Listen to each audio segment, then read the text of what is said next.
अगर मुझे हर दिन 7 अरब रेड एनवलप मिले पर मेरे पास उन्हें लूटने के लिए सिर्फ 1 मिनट का टाइम हो तो मैं कितने लूट पाऊंगा। मैं अपनी ब्लाइंड डेट पर बैठा था, तभी अचानक बज्ज, मेरा फोन जोर से वाइब्रेट हुआ। स्क्रीन पर एक बहुत ही अजीब पॉपअप आया, आपको 7 अरब रेड एनवलप मिले हैं, क्या आप रिसीव करना चाहते हैं। मेरी तो हंसी छूट गई। गजब बेइज्जती है। 7 अरब मतलब पूरी दुनिया में अभी पैदा हुए बच्चे ने भी मुझे पैसे भेजे हैं क्या। आजकल के ये फेक एड्स वाले कुछ भी फेंकते हैं। पहले तो मेरा मन किया कि इसे हटा दूं, पर खाली बैठे बैठे मैं बोर हो रहा था। क्यूरियोसिटी में आकर मैंने ओके पर क्लिक कर दिया। मैं भी तो देखूं ये बेकार सा प्रोग्राम क्या गेम खेलता है, चलो टाइम ही पास हो जाएगा। अगले ही सेकंड स्क्रीन पर लाल रंग की तेज रोशनी चमकी और पहला एनवलप ठीक बीच में आकर गिरा। मैंने भी बिना सोचे समझे उसे ओपन कर दिया। डिंग, बधाई हो, आपको 19,999 युआन मिले हैं। इसके तुरंत बाद दूसरा एनवलप आया, मैंने उसे भी ओपन किया। डिंग, बधाई हो, आपको 99 युआन मिले हैं। और फिर एक और नया एनवलप। मैंने अपनी भवे सिकोड़ी और मन में सोचा, क्या ये बस स्क्रीन पर टैप करने वाला कोई बेवकूफ़ों वाला गेम है। यार ये तो बहुत बोरिंग है। मैं बस उसे बंद करके बैक करने ही वाला था कि तभी फोन लगातार 2 बार वाइब्रेट हुआ। सीधे बैंक से 2 मैसेज आए। मर्चेंट्स बैंक अलर्ट, 12 o'clock बजे 19,999 युआन जमा हुए हैं। मर्चेंट्स बैंक अलर्ट, 12 बजे 99 युआन जमा हुए हैं। मेरा दिल जोर से धड़कने लगा। मैंने एक गहरी सांस ली। अमाउंट बिल्कुल सेम था। ये कोई फेक ऐड नहीं था, ये तो असली पैसा था जिसे मैं डायरेक्ट विड्रॉ कर सकता था। मैं एक्साइटमेंट और कंफ्यूजन में पागल हो रहा था। मेरा दिल पागलों की तरह धड़क रहा था और मैंने फिर से पागलों की तरह स्क्रीन पर टैप करना शुरू कर दिया। डिंग, बधाई हो, आपको 29,999 युआन मिले हैं। बधाई हो, आपको 2,000 युआन मिले हैं। डिंग, बधाई हो, आपको प्रोफेशनल कार ड्राइविंग स्किल मिली है। अनमैच ड्राइविंग स्किल जो आपको एक अलग ही स्वैग देगी। बधाई हो, आपको 5 युआन मिले हैं। मेरे फोन पर बैंक के मैसेज की टोन लगातार बज रही थी। मैं पूरी तरह से एक्साइटेड हो चुका था। स्क्रीन पर टैप करने की मेरी स्पीड इतनी तेज थी कि पूछो मेट्स। मुझे अंदर से पता था कि ये सारे एनवलप बिल्कुल असली हैं। मेरे सामने बैठी च्याओ शिया ने अपनी भव्य सिकोड़ी और बहुत ही घमंड से मेरी स्क्रीन की तरफ देखा। उसकी नज़र ठीक उसी मैसेज पर पड़ी जिसमें 5 युआन मिलने की बात लिखी थी। उसे तुरंत उल्टी आने जैसा फील हुआ। मैं इतनी पढ़ी लिखी और ज्यादा कमाने वाली खूबसूरत लड़की इसके सामने बैठी हूँ और ये मुझसे बात करने या मुझे इम्प्रेस करने के बजाय पूरी शिद्दत से कुछ रुपयों के लिए ये बेकार के एनवलप लूटने में लगा है। चियाओ शिया झटके से खड़ी हो गई। उसकी आवाज बर्फ की तरह ठंडी थी। मुझे लगता है तुम्हें भी समझ आ गया होगा कि हम एक दूसरे के लिए बिल्कुल भी सही नहीं हैं। मुझे अभी कुछ काम है तो मैं चलती हूँ। इतना कहते ही वो वहां 1 सेकंड भी और नहीं रुकना चाहती थी। उसने अपना बैग उठाया और वहां से जाने लगी। डिंग, बधाई हो, आपको एक लैम्बोर्गिनी अवेंटाडोर मिली है। मैं अभी और टैप करना चाहता था, तभी फोन का टाइम 12:01 हो गया। स्क्रीन पर एक नया पॉपअप आया। अगले रेड एनवेलप के लिए 23 घंटे 59 मिनट बाकी हैं। हर 10,000 युआन खर्च करने पर आपको तुरंत एक नया एनवेलप मिलेगा। मैंने धीरे से अपना फोन जेब में रखा, तभी मेरी उंगलियों को कुछ ठंडा और सख्त महसूस हुआ। मैंने उसे बाहर निकाला तो मेरे होश उड़ गए। वो एक कार की चाबी थी जिस पर उस जंगली सांड का लोगो बना था। एक लंबोर्गिनी की चाबी। अभी अभी जो लंबोर्गिनी मैंने जीती थी वो सीधे मेरी जेब में कैसे आ गई। ये रेड एनवेलप सिस्टम तो एकदम भौकाल है। और वहां चियाओ शिया जो अभी ज्यादा दूर नहीं गई थी, उसने पीछे मुड़कर देखा। मुझे फोन को घूरते हुए देखकर उसने सोच लिया कि मैं उन कुछ रुपयों के लिए रो रहा हूँ।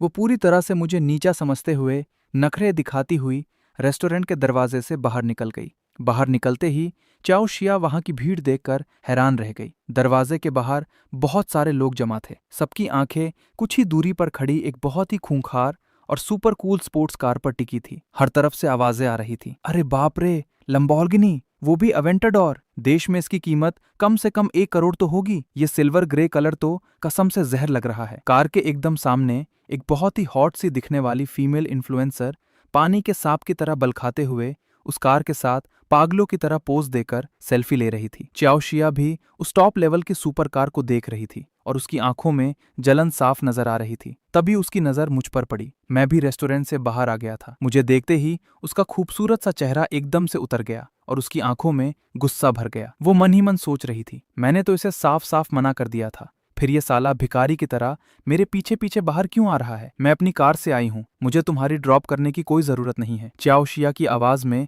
बहुत ज्यादा घमंड था। उसने जानबूझकर अपने हाथ में पकड़ी BMW की चाबी हवा में लहराई। वो मुझे दिखाना चाहती थी कि हम दोनों का लेवल कितना अलग है। वो एक BMW चलाती थी और मेरे पास तो कार का एक टायर खरीदने की भी औकात नहीं थी। मैंने अपनी पलकें उठाई और बहुत ही चिल तरीके से बोला, मैंने भी कब कहा कि मैं तुम्हें छोड़ने वाला हूँ। इतना बोलते ही मैंने अपनी जेब से लंबोर्गिनी की चाबी निकाली और अंगूठे से हल्का सा बटन दबा दिया। बीप। कार की लाइट्स एकदम से चमकी और हॉर्न की दमदार आवाज गूंज उठी। वहां खड़े सारे लोग बुत बनकर रह गए और मैं अपने कदम बढ़ाते हुए सीधा उस करोड़ों की कार के पास गया। मैंने उस सुपर कूल दरवाजे को खोला और स्वैग से अंदर बैठ गया। मैं वैसे तो बहुत कम ड्राइविंग करता था और ऐसी सुपर कार को छूने का तो सवाल ही नहीं उठता था, लेकिन जैसे ही मैं सीट पर बैठा, अभी अभी जो प्रोफेशनल कार ड्राइविंग स्किल मुझे मिली थी वो एकदम से एक्टिवेट हो गई। ये खूंखार जानवर जैसी कार अब मेरे लिए ऐसी लग रही थी जैसे ये सालों से मेरा कोई पुराना साथी हो। मुझे कार के एक एक बटन के बारे में सब कुछ पता था। ये फीलिंग एकदम जादुई थी। वो फीमेल इन्फ्लुएंसर जो अभी तक कार के सामने सेल्फी ले रही थी, उसने मुझे ड्राइविंग सीट पर बैठते हुए देखा। वो अंदर ही अंदर खुशी से पागल हो रही थी। बंदा स्मार्ट भी है और अंधा पैसा भी है। वो किसी भूखे भेड़िए की तरह मेरी कार की खिड़की पर आकर लटक गई और बहुत ही मीठी आवाज में बोली, हैंडसम, क्या तुम्हारे पास मेरे साथ डिनर करने का टाइम है? मैंने उसकी तरफ देखा तक नहीं। सॉरी, मुझे अभी कुछ काम है। हैंडसम, ऐसे मत जाओ ना, कम से कम मेरा वीचैट तो ऐड कर लो, प्लीज ऐड कर लो। वो फीमेल इन्फ्लुएंसर पागलों की तरह खिड़की पीटते हुए चिल्ला रही थी, पर मेरे पास उसका ये सब ड्रामा सुनने का कोई टाइम नहीं था। मैंने चुपचाप शीशा ऊपर किया और इंजन स्टार्ट कर दिया। मैंने जैसे ही पूरी ताकत से एक्सीलेटर दबाया, मेरी लंबोर्गिनी एक रॉकेट की तरह दहाड़ती हुई सड़क चीरते हुए आगे निकल गई। ये सब कुछ ही दूरी पर खड़ी चाओ शिया की आंखों के सामने हो रहा था। वो पूरी तरह से सुन्न पड़ गई थी। उसका दिमाग ब्लैंक हो चुका था। मैं एक करोड़ों की सुपर कार में बैठकर चला गया। वही लड़का जो अभी अभी उसके साथ एक ही टेबल पर बैठकर खाना खा रहा था, जिसके साथ वो ब्लाइंड डेट पर आई थी, और उसने खुद मुझे अपने मुंह से रिजेक्ट कर दिया था। अगर उसने बस एक बार हाँ कर दी होती और मुझसे शादी कर लेती तो उसे जिंदगी भर कभी काम करने की जरूरत ही नहीं पड़ती। वो घर बैठे बैठे आराम से अय्याशी कर सकती थी। जलन के मारे उसका बुरा हाल हो गया था। एक कभी ना खत्म होने वाला पछतावा किसी जहरीले सांप की तरह उसके दिल को जकड़ रहा था, जिससे उसके सीने में भयानक दर्द उठने लगा। तभी प्रिंग ट्रिंग एक फोन की रिंगटोन ने उस सन्नाटे को तोड़ा। चाओशिया ने सुन्न होकर अपना फोन निकाला। स्पीकर से उसकी माँ चेन मिन फेन की आवाज आई, शिया, कैसा रहा? क्या तुम उस लड़के से मिली? हाँ, मैं मिली। चाओशिया ने ऐसे जवाब दिया जैसे उसके अंदर कोई जान ही ना बची हो। कैसा लगा वो? अगर पसंद नहीं आया तो कोई बात नहीं, जबरदस्ती करने की कोई जरूरत नहीं है, बस ऐसे ही टाल देना। तुम्हारी माँ हमेशा तुम्हारे साथ खड़ी है। वैसे भी उसके घर की हालत कुछ खास नहीं है, चेन मिनफेन ने फोन पर उसे समझाते हुए कहा। चाओशिया फोन पकड़े हुए बुद्ध बनी खड़ी थी। उसकी नजरें खाली सड़क पर टिकी थी और उसके होठ कांप रहे थे। उसके घर की हालत कुछ खास नहीं है। इतना सुनते ही चाओशिया चौंक गई।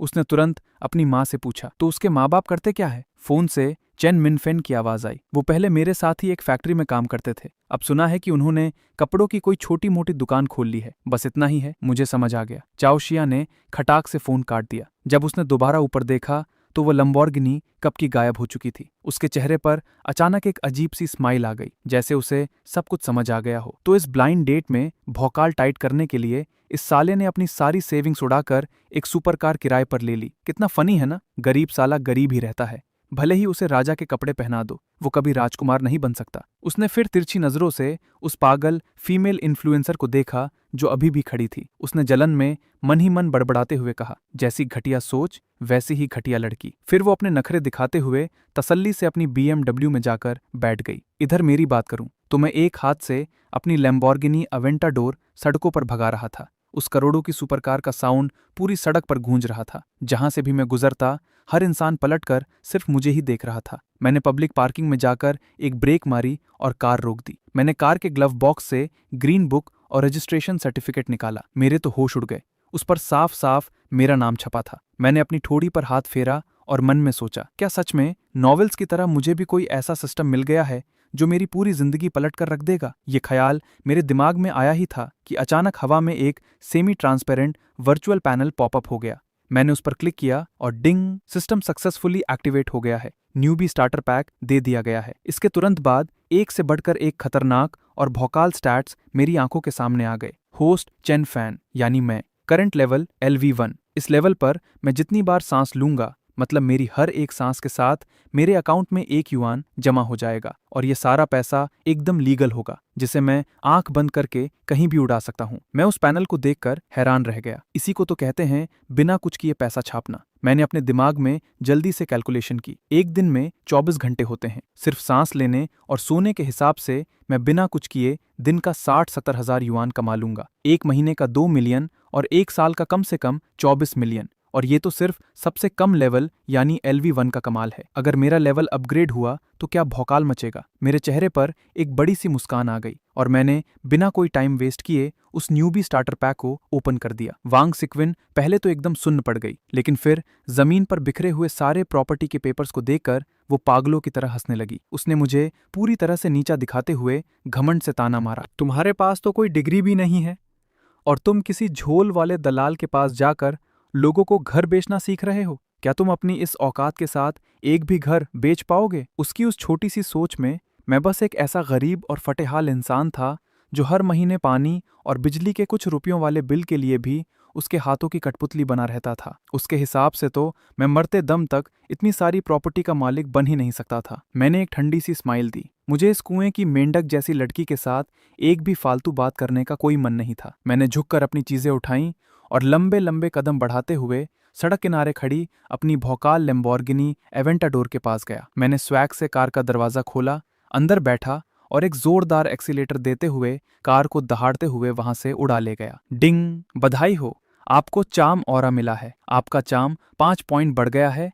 और इससे love at first sight trigger होने का चांस भी है। डिंग! बधाई हो, आपको 10 गुना कैशबैक कार्ड मिला है। मेरे पूरे शरीर में एक गर्माहट सी दौड़ गई। मैंने नीचे अपनी घिसी पिटी और पुरानी जीन्स को देखा और बिना कुछ सोचे सीधा एक्सीलेटर दबाया और जियांग बेई के सबसे महंगे लग्जरी शॉपिंग मॉल की तरफ निकल पड़ा। KM मॉल मेन गेट से अंदर घुसते ही एक अच्छी हाइट वाली खूबसूरत सी सेल्स गर्ल बड़ी स्माइल के साथ मेरे पास आई। कहते हैं ना कि इंसान अपने कपड़ों से पहचाना जाता है। जब मैं उसके बताए गए लेटेस्ट सीजन के कस्टम मेड सूट को पहनकर बाहर आया तो मेरा चार्म लेवल सीधा 92 पॉइंट्स तक पहुंच गया। मैंने कैजुअली अपने कंधे घुमाए और बोला, ठीक है, ये सही लग रहा है। कितने का है? सर, इस पूरे सूट की कीमत 48,889 युआन है।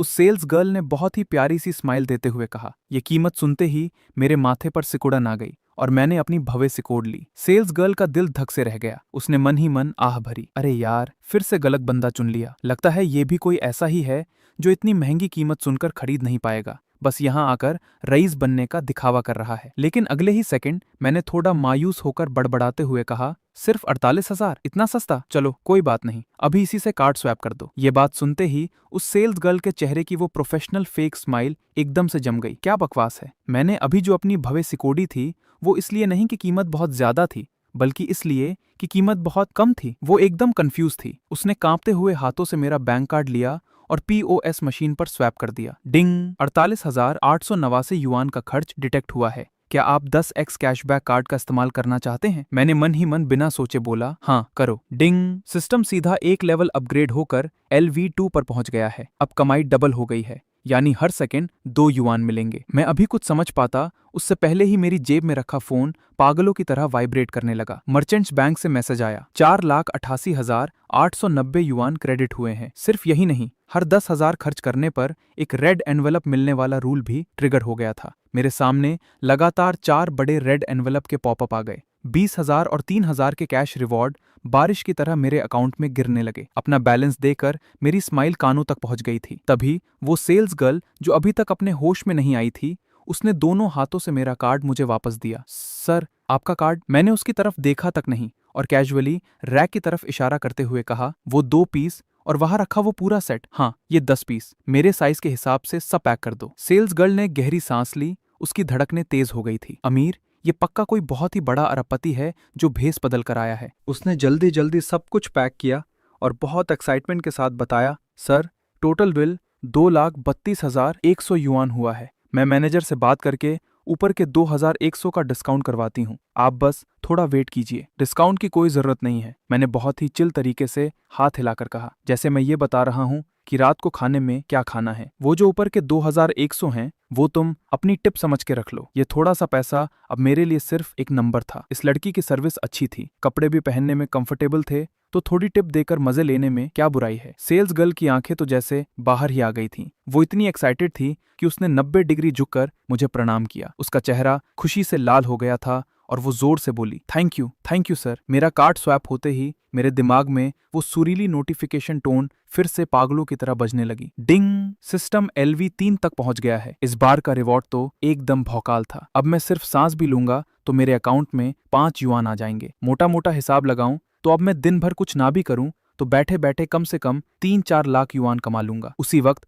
मेरे फोन पर लगातार पॉपअप आने लगे। 2,30,000 खर्च किए थे तो 23 नए रेड एनवेलप आ गए। मैंने बिना पलक झपकाए सारे के सारे ओपन कर दिए। हजारों का कैश तो अब मेरे लिए छुट्टे पैसों जैसा था। असली चीज तो वो गॉड लेवल स्किल्स थी जो मुझे मिली थी, वायलेंट एस्थेटिक्स। इस स्किल ने मेरी फिजिकल पावर और रिफ्लेक्स को मैक्स लेवल पर पहुंचा दिया था। अब अकेले 100 लोगों को पीटना मेरे लिए बच्चों का गेम था और लड़ते हुए भी मेरा स्वैग एकदम कातिलाना होगा। Drinking gentleman. इससे मुझे ऐसा पावर मिला कि मैं कभी नशे में नहीं आऊंगा और मेरी हर एक घूंट से एक जानलेवा चाम निकलेगा। मैंने अपनी मुट्ठी भींची और मुझे अपने पूरे शरीर में एक खूंखार और विस्फोटक पावर महसूस हुई। क्या फीलिंग है। मैं अपनी लंबोर्गिनी लेकर वापस अपने उस फटेहाल किराए के कमरे में आ गया। रात के 12 बजे मर्चेंट्स बैंक में टाइम पर 2,10,000 से ज्यादा युआन क्रेडिट हो गए। अगले दिन दोपहर 12 बजे रेड एनवेलप सिस्टम ने फिर से अपना जलवा दिखाया। 20,000 कैश तो मिला ही, लेकिन उसके साथ लगातार बड़े झटके मिले। एक वैचरॉन कंस्टांटिन लिमिटेड एडिशन घड़ी, और हद तो तब हो गई जब मुझे वांजिया हुआफू में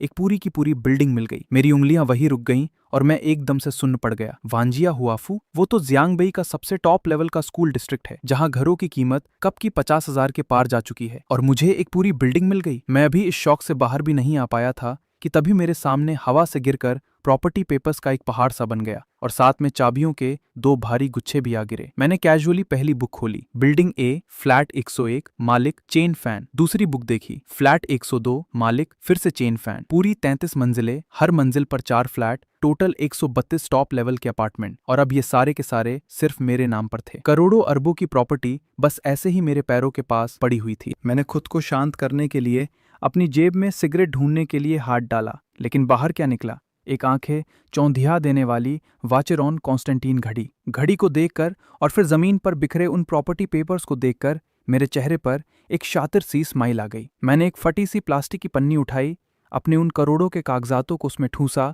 और पूरे स्वैग से नीचे की तरफ चल पड़ा। नीचे पहुंचते ही मेरा सामना उस खड़ूस मकान मालकिन वांगसिक्विन से हो गया। उसने मुझे ऊपर से नीचे तक घूरा और एक फेक स्माइल के साथ ताना मारते हुए बोली, ओह तो छोटे चैन, आज मजदूरी करने नहीं गए? मैंने बहुत ही नॉर्मल तरीके से जवाब दिया, नहीं गया। ये औरत वैसे भी हर महीने पानी बिजली के बिल में घपला करती थी और बात बात पर लाइट काट देती थी। मेरा तो पहले से ही प्लान था कि कॉन्ट्रैक्ट खत्म होते ही मैं ये जगह छोड़ दूंगा, पर वांगसिक्विन ने मुझे खाली देखकर सीधा ऑर्डर झाड़ना शुरू कर दिया। काम पर नहीं गए तो अच्छा है, मेरे घर का टॉयलेट ब्लॉक हो गया है, जाकर उसे साफ कर दो। मैंने अपनी भवें उठाई और बहुत ही ठंडी आवाज में सिर्फ 2 शब्द बोले, नहीं आता। इतना बोलकर मैं वहां से जाने लगा। वांगसिक्विन ने कभी ऐसी बेइज्जती नहीं सही थी।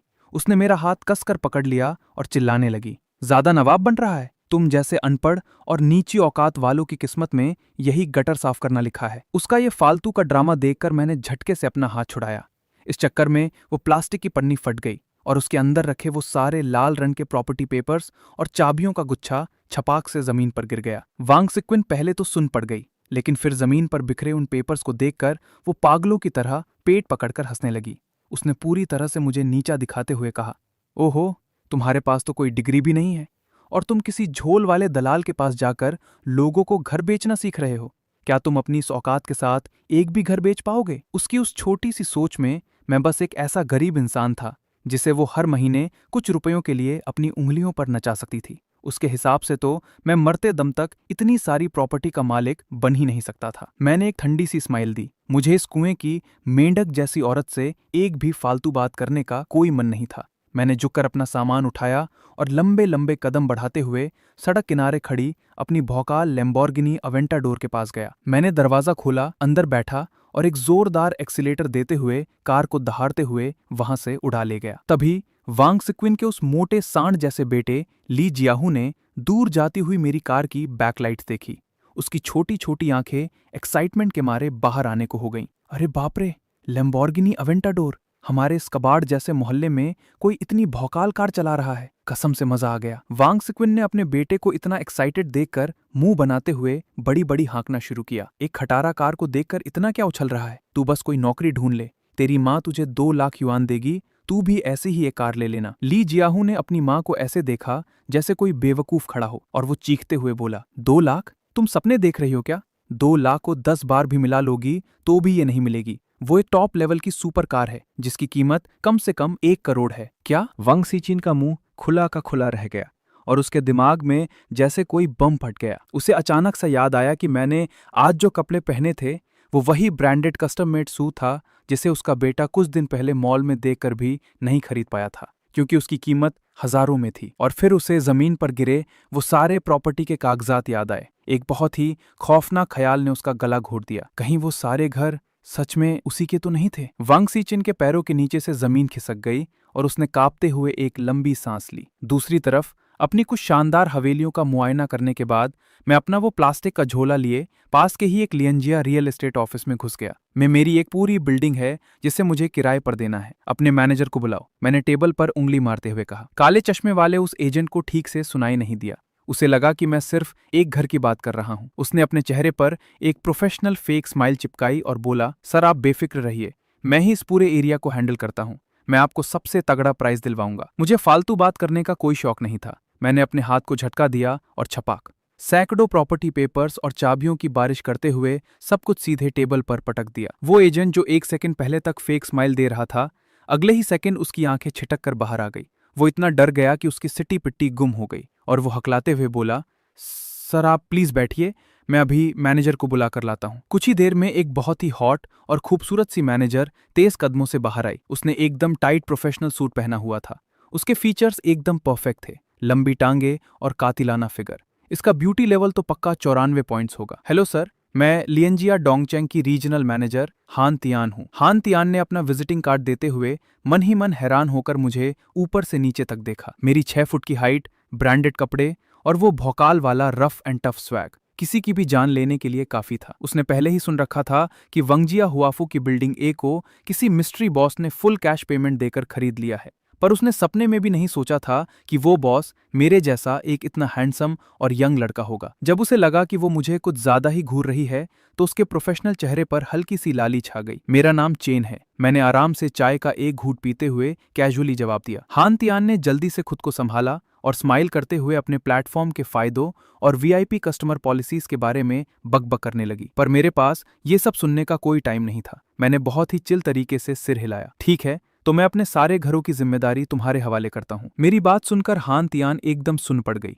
उसने सोचा भी नहीं था कि बिना प्राइस या कमीशन के बारे में पूछे मैं करोड़ों का ये पूरा प्रोजेक्ट इतनी आसानी से उसके हाथों में सौंप दूंगा। उसका खूबसूरत चेहरा एक बार फिर से लाल हो गया और वो बहुत ही प्यार से बोली, मुझ पर भरोसा करने के लिए थैंक यू मिस्टर चेन। कुछ ही देर में गर्मा गर्म प्रिंट हुआ कॉन्ट्रैक्ट मेरे सामने टेबल पर रखा था। ठीक उसी वक्त चियाओ शिया अपनी थकी हारी हालत में उसी रियल एस्टेट ऑफिस के अंदर घुसी। अपने भाई के लिए स्कूल डिस्ट्रिक्ट में घर ढूंढने के चक्कर में वो आज तेज धूप में 10 ऑफिस के धक्के खा चुकी थी, पर उसे कोई घर नहीं मिला था। क्या आपके पास वंगजिया हुआफू में कोई घर किराए के लिए है? उसने बहुत ही उम्मीद से पूछा। तभी कदमों की आवाज आई। मैं अभी अभी कॉन्ट्रैक्ट पर साइन करके मीटिंग रूम से बाहर आ रहा था। चियाओ शिया ने मुझे एक ही नजर में पहचान लिया और उसके दिल में मेरे लिए वो घटिया सी नफरत फिर से पागलों की तरह जाग उठी। वो मन ही मन सोचने लगी, ये लंबोर्गिनी नहीं चला रहा था क्या? अच्छा, तो ये साला इस ब्रोकर कंपनी में झाड़ू पोछा मारने वाला एक मामूली सा नौकर है। उस सुपर कार को किराए पर लेने के लिए इसने अपनी कई महीनों की चिल्लर जैसी सैलरी उड़ा दी होगी। ये सच में एक नंबर का भिखारी है। वो मुझे देखकर मुंह बनाने ही वाली थी कि तभी वो एजेंट जिसने पहले मुझे अटेंड किया था, वो एक्साइटमेंट में भागता हुआ चियाओ शिया के पास गया और जोर से चिल्लाया, मैडम, आज तो आपकी किस्मत खुल गई है। क्या आपने सामने उन सर को देखा? उन्होंने अभी अभी अपने नाम पर मौजूद वांजिया हुआफू की एक पूरी की पूरी बिल्डिंग हमें किराए पर देने के लिए सौंप दी है। अब आपके पास इतने सारे फ्लोर हैं कि आप आंख बंद करके कोई भी चुन सकती हैं। वहां एकदम शमशान जैसी शांति छा गई। उस पूरे लियंजिया ऑफिस में अब इतनी शांति थी कि अगर जमीन पर एक सुई भी गिरती तो उसकी आवाज सुनाई दे जाती। क्वियोशिया का मुंह खुला का खुला रह गया। वो ऐसे बुद्ध बन गई जैसे उस पर कोई बिजली गिर गई हो। वो पूरी तरह से सुन्न थी। क्या उसके कान बज रहे थे? मैंने वांजिया हुआफू की पूरी एक बिल्डिंग किराए पर देने के लिए दे दी। वो वांजिया हुआफू था जहां अभी 1 स्क्वायर मीटर की कीमत ही 50,000 चल रही थी। वहां के एक नॉर्मल फ्लैट की कीमत ही 50 लाख के आसपास थी। तो उस पूरी बिल्डिंग की कीमत कितनी होगी? चियाओ शिया के दिमाग में सुन्न से आवाज हुई और उसे अचानक से वो लंबोर्गिनी एवेंटाडोर याद आ गई जो मैंने कल चलाई थी। अब उसे समझ आ रहा था कि मैं कोई मामूली इंसान नहीं बल्कि एक छुपा हुआ अरबपति था। और सबसे ज्यादा फनी बात तो ये थी कि कल उसने मुझे अपने झूठे घमंड में आकर रिजेक्ट कर दिया था। अगर उसने पहले ही मेरा हाथ थाम लिया होता तो आज उसे इस भयंकर गर्मी में पसीने से लथपथ होकर सड़कों पर धक्के नहीं खाने पड़ते। पछतावा। चियाओ शिया को अपने सीने में बहुत तेज जलन महसूस हो रही थी और वो पछतावे के मारे अंदर ही अंदर घुट रही थी। और मैंने बस बहुत ही नॉर्मल तरीके से उसकी तरफ देखा, अपनी जेब में हाथ डाले और बिना पीछे मुड़े सीधा बाहर की तरफ चल पड़ा। इस जैसी लालची और लोगों को उनकी औकात से तोलने वाली लड़की के लिए मेरे दिल में एक पैसे की भी इज्जत नहीं थी। चियाओ शिया की आंखों में आंसू आने वाले थे। वो पागलों की तरह मेरे पीछे भागी और चिल्लाई, चैन फैन रुको। लेकिन अफसोस, उसे जवाब में सिर्फ मेरा वो भौकाल और एटीट्यूड से भरा हुआ बैक लुक ही मिला। पास ही खड़ी हान तियान, जो ये सारा तमाशा मजे से देख रही थी, उसने एकदम सही मौके पर ताना मारते हुए पूछा, मैडम, क्या आप अभी भी वांजिया हुआफू का घर किराए पर लेना चाहती हैं? हाँ, मुझे एक घर चाहिए। चियाओ शिया ने मुश्किल से अपने होश संभाले और दांत पीसते हुए बोली, चाहे कुछ भी हो जाए, आज उसे वो घर लेना ही था। किसे पता था कि हान तियान के चेहरे पर एक चालाक स्माइल आएगी और वो उसके अरमानों पर ठंडा पानी फेरते हुए बोलेगी, सॉरी मैडम, अब सिर्फ बिल्डिंग ए का फ्लैट 104 ही खाली बचा है और उसका महीने का किराया है 30,000 युआन। मजाक चल रहा है क्या? हान तियान ने अभी अभी मेरे चेहरे पर इस लड़की के लिए वो नफरत साफ साफ देख ली थी। मैं उसका सबसे बड़ा वीआईपी कस्टमर था, जो सिर्फ हैंडसम और अमीर ही नहीं था, बल्कि मैंने उस पर अपना 100% भरोसा भी दिखाया था। जब मुझे इस लड़की से नफरत थी तो एक सेल्स मैनेजर होने के नाते उसका फर्ज बनता था कि वो मेरे बदले इस लड़की की अच्छी तरह से अकल ठिकाने लगाए। 30,000? तुम जाकर बैंक क्यों नहीं लूट लेती? चियाओ शिया जोर से चीखी। बगल वाले उस लग्जरी एरिया में भी महीने का किराया सिर्फ 3,000 है और वैसे भी अभी उस एजेंट ने तो कहा था कि मैं कोई भी फ्लोर चुन सकती हूँ। तो फिर तुम्हारे पास अचानक से सिर्फ फ्लैट 104 ही कैसे बचा? हान तियान ने बहुत ही आराम से अपनी आंखें घुमाई और उसे एकदम कड़क एटीट्यूड में जवाब दिया, हमारे ऑफिस में ऐसे बहुत से एजेंट हैं। वो किस खेत की मूली है जिसे अंदर की सारी बातें पता होंगी? अच्छे फ्लोर्स तो कब के बुक हो चुके हैं। क्या कहा? बहुत महंगा है? अगर महंगा लग रहा है तो यहाँ से बाहर निकलकर लेफ्ट मुड़ जाइए और जाकर वो 3,000 वाला लग्जरी घर ले लीजिए। इतना बोलकर हान तियान ने उसे एक सेकंड भी और नहीं देखा और एटीट्यूड दिखाते हुए वहां से चली गई। चियाओ शिया गुस्से से पैर पटकने लगी। वो बस हंगामा करने ही वाली थी कि तभी उसकी जेब में रखा उसका फोन बज उठा। फोन के दूसरी तरफ से चेन मिनफेन की आवाज बहुत ही घबराई हुई आ रही थी। शिया, क्या तुमने अपने भाई के लिए वंजिया हुआफू का वो घर बुक कर लिया? अगर तुमने और टाइम लगाया तो उसका जियांगबई फर्स्ट मिडिल स्कूल में एडमिशन का चांस हाथ से निकल जाएगा। क्यूया शिया का चेहरा कभी लाल तो कभी सफेद हो रहा था। उसने हकलाते हुए जवाब दिया, माँ, घर तो मिल गया है। सच में मिल गया? बहुत बढ़िया, जल्दी से कॉन्ट्रैक्ट साइन कर लो, कहीं कोई और ना ले उड़े। चैन मिनफेन खुशी से चीखते हुए बोली, पर इसका किराया? भाड़ में जाए किराया, चाहे बर्तन क्यों ना बेचने पड़े, हमें वो घर चाहिए। भले ही आसमान टूट पड़े, पर तुम्हारे भाई की पढ़ाई से ज्यादा जरूरी कुछ भी नहीं है। चैन मिनफेन ने एकदम फाइनल ऑर्डर देते हुए चिल्लाकर कहा। चियाओ शिया की हालत किसी फटे हुए गुब्बारे जैसी हो गई थी। उसे हार माननी ही पड़ी। ठीक है माँ, मैं अभी बुक करती हूँ। थोड़ा रुककर उसने अभी भी पूरी तरह से हार न मानते हुए शक के साथ पूछा, माँ, कल तो तुमने कहा था ना कि उस लड़के के घर की हालत बहुत ही नॉर्मल है। सड़क किनारे कपड़ों की एक छोटी सी दुकान ही तो खोली है, क्या हुआ? चियाओ शिया ने फोन पर अपनी माँ की बात सुनकर मन ही मन एक कड़वी सी हंसी हंसी। एक छोटी सी दुकान? इसे कहते हैं अपना पैसा छुपा कर रखना। क्या पता पीठ पीछे उनका कितना बड़ा कपड़ों का अंपायर खड़ा हो। फोन काटने के बाद चियाओ शिया गुस्से में अपने दांत पीस रही थी, लेकिन फिर भी उसे बेशर्मों की तरह आगे आना पड़ा और बहुत ही दबी हुई आवाज में कहना पड़ा, वो फ्लैट 104 मैं किराए पर लूंगी। और दूसरी तरफ मैंने बहुत ही आराम से हिल्टन होटल में एक शानदार दावत उड़ाई थी और दोपहर की नींद पूरी करने के लिए एक टॉप लेवल का प्रेसिडेंशियल स्वीट बुक कर लिया था। मैंने अपने उस फटेहाल किराए के कमरे का सारा सामान पहले ही खाली कर दिया था। अब वहां वापस जाकर कौन वो जलालत सहना चाहता था। ये नींद एकदम रिफ्रेशिंग थी और जब मेरी आंख खुली तो शाम के 5 बज चुके थे। मैंने अपना फोन उठाकर देखा तो पता चला कि हाई स्कूल के दोस्तों का वो ग्रुप जो सालों से मरा पड़ा था, आज अचानक से पागलों की तरह एक्टिव हो गया था। चक्कर ये था कि आज रात 7 बजे जियांगबई फेंगलाई होटल में एक क्लास रीयूनियन होने वाला था और सब चिल्ला रहे थे कि जिसके पास भी टाइम है वो आ जाए। मैंने सोचा कि रात को वैसे भी मैं खाली ही हूँ, तो क्यों ना थोड़ा मजे लेने चला जाऊं। इसी बहाने उन पुराने जिगरी दोस्तों से भी मिलना हो जाएगा। ये सोचकर कि शाम के टाइम पक्का बहुत भयंकर ट्रैफिक जाम होगा, मैं टाइम से पहले ही हिल्टन होटल से बाहर निकल गया। सड़क पर सच में बहुत ज्यादा भीड़ थी, लेकिन मैं एक बात भूल गया था। मैं तो वो भौकाल लैम्बोर्गिनी अवेंटाडोर चला रहा था जिसका कोई मुकाबला ही नहीं था। आसपास की वो नॉर्मल गाड़ियां जैसे ही मेरी कार को देखती वो डर के मारे कांपने लगती। सब खुद ही दूर से रास्ता छोड़ देते, इस डर से कि अगर थोड़ा सा भी पेंट उखड़ गया तो वो सड़क पर आ जाएंगे और उनका दिवालिया निकल जाएगा। ऊपर से मेरी वो एकदम स्मूथ और गॉड लेवल ड्राइविंग स्किल। मैंने शाम के उस भारी ट्रैफिक में भी कार ऐसे भगाई जैसे पूरी सड़क मैंने ही बुक कर रखी हो। रिजल्ट ये हुआ कि सिर्फ 6:40 पर ही मैं एकदम स्वैग के साथ फेंगलाई होटल के वीआईपी रूम 666 में एंट्री मार चुका था। जैसे ही मैंने अंदर कदम रखा, एक गोल मटोल चेहरे वाले मोटे लड़के ने अपनी आंखें मली और हैरान होकर बोला, अरे बाप रे, चेन फैन। मैंने उसे देखा और स्माइल करते हुए मजे लेने लगा। शेन लियांग, मानना पड़ेगा भाई, तेरा ये साइज तो हवा के साथ साथ और बड़ा होता जा रहा है।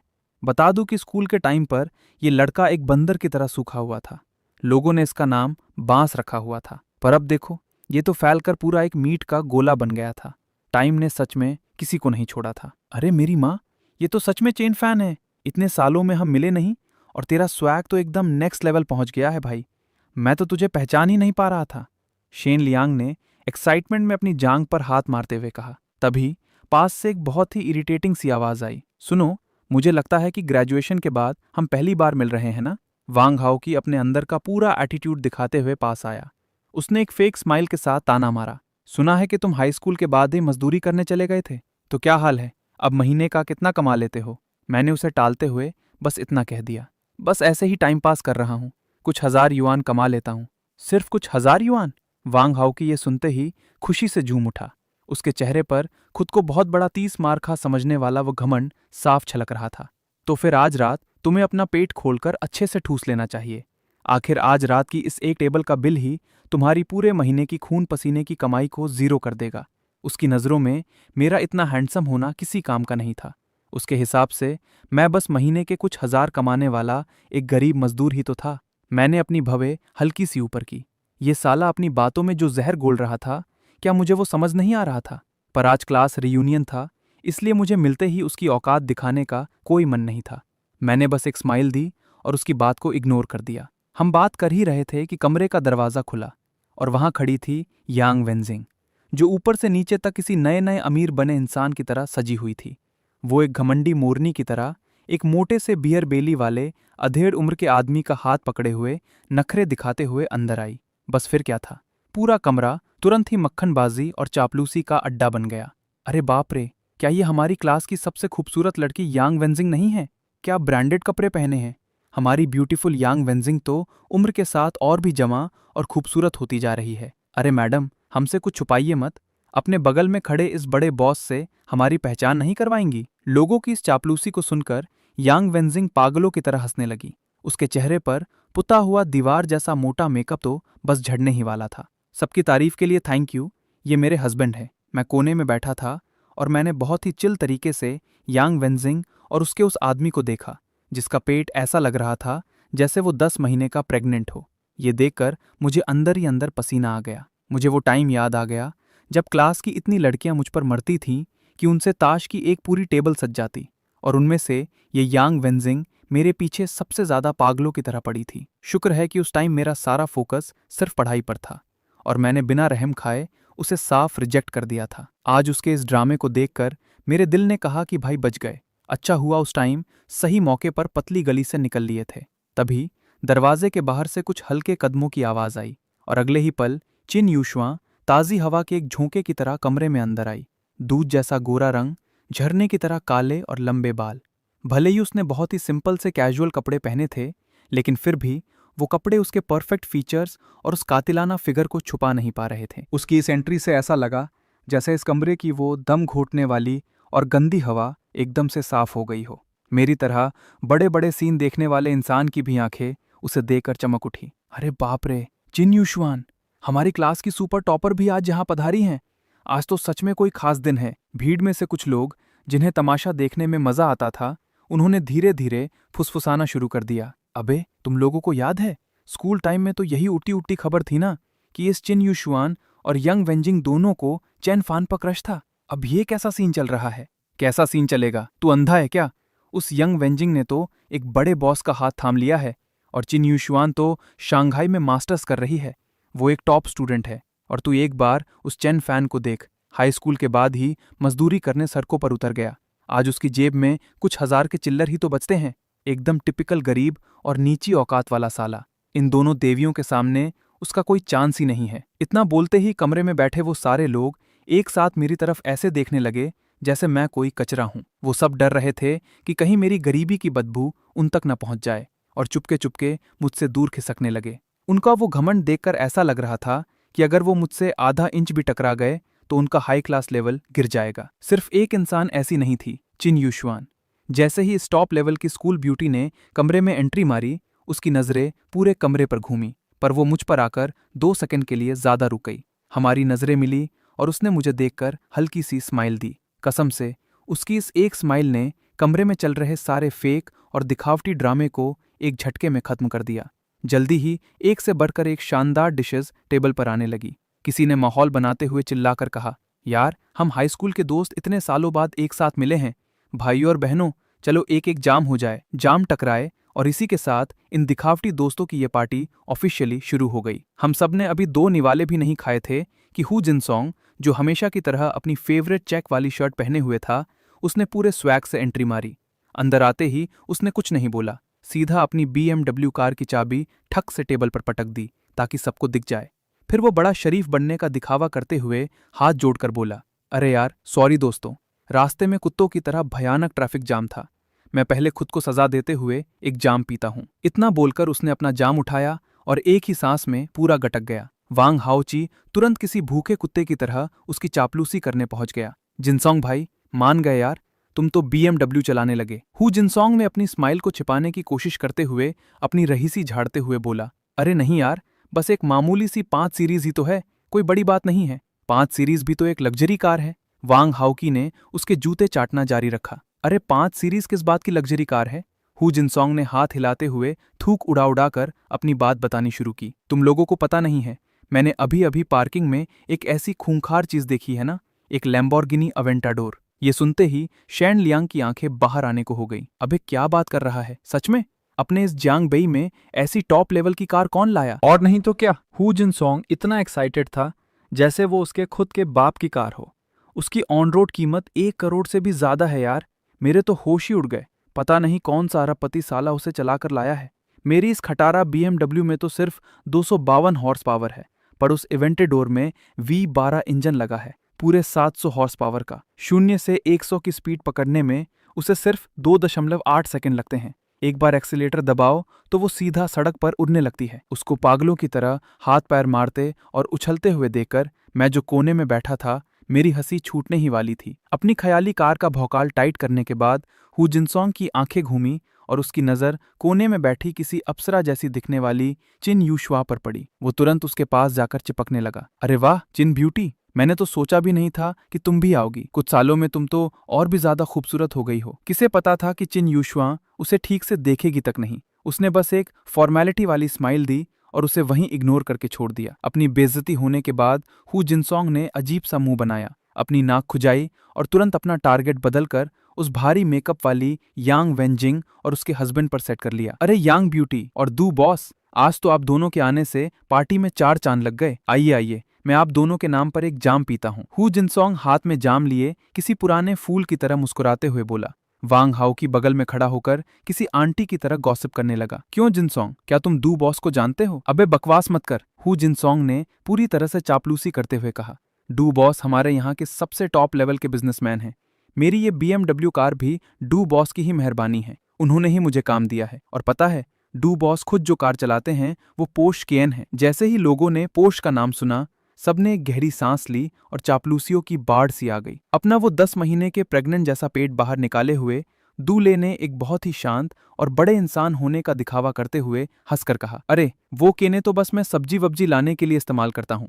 उस लंबोर्गिनी के सामने मेरी कार की क्या औकात है? और वैसे भी आजकल के असली अमीर लोग कार का शौक नहीं रखते, वो तो घड़ियों का शौक पालते हैं। ये बोलते हुए दूल्हे ने ऐसे दिखावा किया जैसे वो अनजाने में अपना हाथ उठा रहा हो और उसने अपनी कलाई पर चमकती हुई वो सोने की रोलेक्स घड़ी सबको दिखा दी। हु जिनसोंग एक सेकंड में उसका इशारा समझ गया और तुरंत सबसे बड़ा चमचा बनते हुए बोला, अरे बाप रे, बड़ी वाली गोल्ड रोलेक्स। किसी ने सच ही कहा है, गरीब लोग कार से खेलते हैं और अमीर लोग घड़ियों से। मान गए दू बॉस को। आपकी इस रहीसी को तो हम जैसे आम लोग बस दूर से ही देख सकते हैं। आसपास बैठे सारे दोस्तों के मुंह में पानी आ गया और वो सब फुसफुसाने लगे कि ये सोने की घड़ी देखने से ही कितनी ज्यादा महंगी लग रही है। डूली की स्माइल कानों तक पहुंच गई थी और वो अभी भी अपना भौकाल टाइट कर रहा था। महंगी नहीं है, महंगी नहीं है, बस एक नॉर्मल सी रोलेक्स है। हु जिनसोंग ने तुरंत अपना अंगूठा दिखाया और पागलों की तरह चापलूसी करने लगा। डू बॉस के पास अंधा पैसा है और हमारी यांग ब्यूटी इतनी खूबसूरत है।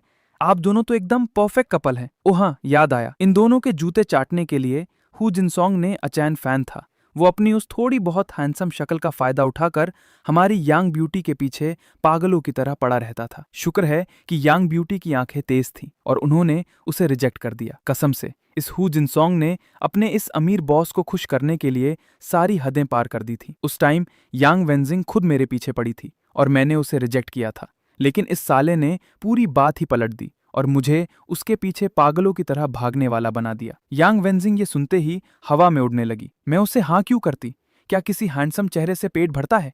मेरी किस्मत में तो मेरे डूले से शादी करना ही लिखा था। ये बोलते हुए उसने जानबूझकर अपने हाथ में पकड़ा वो आंखें चौंधिया देने वाला गुच्ची का बैग लहराया और मुझे बहुत ही नीची नजरों से देखा। उसकी वो नजरें मुझे सीधा चैलेंज कर रही थी। उस टाइम तू बहुत एटीट्यूड दिखाता था ना, पर अब मेरी नजरों में तू एक फटेहाल भिखारी से भी गया गुजरा है। एक बार, दो बार ये लोग मुझे अपने पैरों तले कुचलने का गेम खेल रहे थे क्या? क्या इन लोगों ने मुझे कोई सीधा साधा इंसान समझ लिया था जिसे ये कुछ भी बोल सकते हैं? मैंने एक ठंडी सी स्माइल दी और अब मुझे इस पुराने दोस्तों वाले ड्रामे को निभाने का कोई शौक नहीं था। मैंने आराम से अपनी ठोड़ी पर हाथ फेरा और सबके सामने अपनी आवाज तेज करते हुए सीधा बम फोड़ दिया। मैं यांग वेंजिंग के पीछे पागलों की तरह पड़ा था। ये तो सच में बहुत फनी है। जरा बताना, उस टाइम कौन मेरे पीछे खुद आकर चिपकती थी? यहां तक कि अपने शरीर के वो प्राइवेट पार्ट्स भी मुझे जबरदस्ती दिखाने की कोशिश करती थी। ओह हाँ, अगर मुझे सही से याद है तो उस जगह पर ठीक 3 तिल थे ना? बूम! मेरे इतना बोलते ही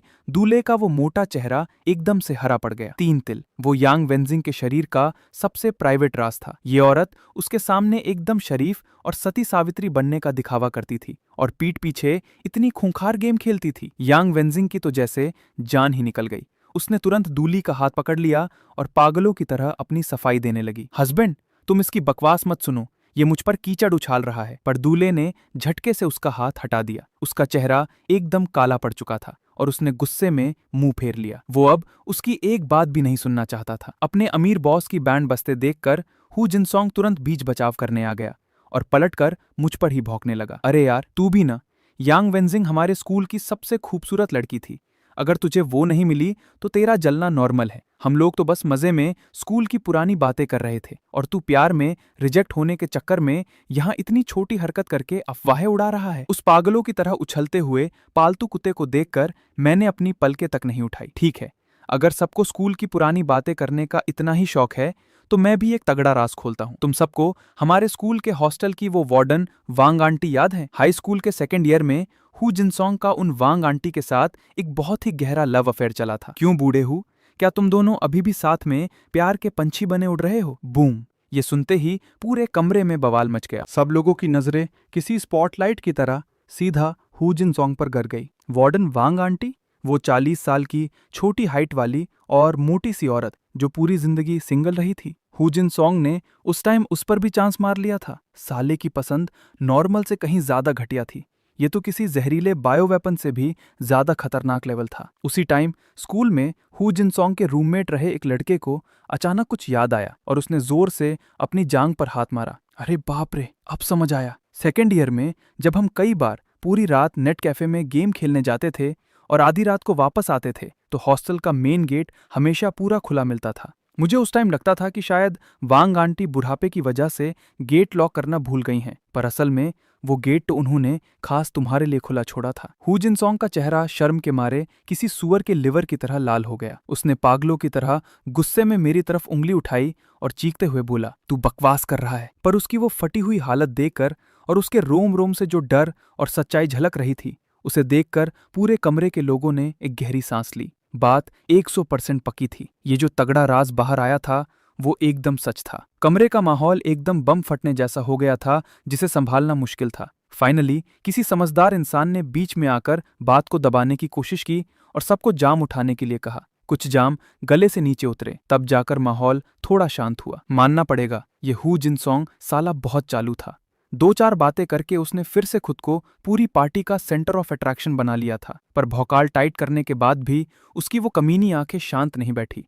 वो इधर उधर घूमी और सीधा कोने में बैठे मुझ पर जाकर टिक गई, जो इन लोगों से मुंह भी नहीं लगाना चाहता था। ओह, तुम इस तरह चुपचाप क्यों बैठे हो? इतनी देर से तुम्हारे मुंह से एक शब्द भी नहीं निकला। हु जिनसोंग अपना जाम पकड़े हुए था और उसका एटीट्यूड एकदम 7वें आसमान पर था, जैसे कि अभी सबके सामने जिस इंसान की इज्जत का कचरा हुआ था वो ये था ही नहीं। वो जानबूझकर रुका और मुझे नीचा दिखाने के लिए अपनी आवाज तेज करते हुए बोला, ओ हाँ, तुमने तो हाई स्कूल के बाद ही सड़कों पर मजदूरी करनी शुरू कर दी थी ना, तो अब तक तो तुमने अंधा पैसा छाप लिया होगा। कौन सी लग्जरी कार चलाते हो? जरा हम भाइयों को भी पुटसाओ, हमारी भी आंखें खुलें। मेरे कुछ बोलने से पहले ही बगल में खड़ा वांग हाउ की किसी पागल कुत्ते की तरह बीच में भौंक पड़ा। लग्जरी कार चलाएगा? इसकी महीने की कुछ हजार की फटीचर सैलरी में ये खा कार खरीदेगा? मुझे तो लगता है ये खुद का पेट भी ठीक से नहीं पाल पाता होगा। स्कूल के दिनों में तो तू बहुत बड़ा हीरो बनता था, लंबा, हैंडसम और पढ़ाई में भी तेज था। ये वांग हाउ की साला पहले से ही मुझसे जलन के मारे मरा जा रहा था, और अब जब इसे मौका मिल गया तो अपनी उस फालतू की ईगो को सेटिस्फाई करने के लिए ये मुझे कीचड़ में रौंदने की पूरी कोशिश कर रहा था। क्या सैलरी सिर्फ कुछ हजार है? हु जिनसोंग बगल में खड़े होकर ओवर एक्टिंग की दुकान बन गया। इन जैसे उछलते हुए जोकरों को तो मैं पलटकर देखने का भी टाइम वेस्ट नहीं करना चाहता था। ये सब एकदम बच्चों जैसी हरकतें थी, पर मेरा ये इग्नोर करने वाला एटीट्यूड हु जिनसोंग की आंखों में मेरा डर लग रहा था। वो अचानक ऐसे चीखा जैसे उसने कोई खजाना ढूंढ लिया हो। अरे वाह, तुम्हारी कलाई पर तो एक घड़ी भी है, देखने में तो ठीक ठाक लग रही है। जरा उतार कर हम सबको भी तो दिखाओ, हमारी भी आंखें खुले। मैंने अपना सिर तक नहीं उठाया और बहुत ही ठंडी आवाज में बोला, बस एक घड़ी ही तो है, इसमें देखने वाला क्या है? अरे यार, इतना कंजूस मत बन, हम सब स्कूल के दोस्त ही तो हैं, बस ऐसे ही टाइम पास करने के लिए देख रहे हैं। अगर टूट गई तो मैं तुम्हें नई लाकर दे दूंगा। हु जिनसोंग मेरे पीछे ही पड़ गया। तभी बगल में बैठा शैन लियांग भी बिना बात के उसे सपोर्ट करने लगा। मैंने शैन लियांग की खातिर बहुत ही आलस के साथ अपने हाथ से वो करोड़ों की वैचरों कंस्टेंटाइन घड़ी उतारी और कैजुअली उसे टेबल पर पटक दिया। हु जिनसोंग ने उस घड़ी को उठाया, अपने हाथ में उसका वजन तोला और एक्सपर्ट बनने का दिखावा करते हुए मुंह बनाकर बोला, ओह, काफी भारी है। ये बोलते हुए उसने मेरी परमिशन लेने की कोई जरूरत नहीं समझी और सीधा अपना फोन निकालकर क्लिक करके एक फोटो खींच ली। मेरा एक जिगरी दोस्त है चाओ बो, वो घड़ियों का बहुत बड़ा एक्सपर्ट है। मैं उसे चेक करने के लिए भेजता हूँ, अभी सब पता चल जाएगा। ये साला साफ साफ अपने उस फालतू के नेटवर्क का भौकाल दिखाकर मुझे नीचा दिखाना चाहता था। लेकिन अफसोस, मैसेज भेजे हुए काफी टाइम हो गया, पर सामने से कोई रिप्लाई ही नहीं आया। शैन लियांग बगल में बैठकर उस घड़ी को देख रहा था, और वो उसे जितना देखता उसे वो उतनी ही ज्यादा कातिलाना लगती।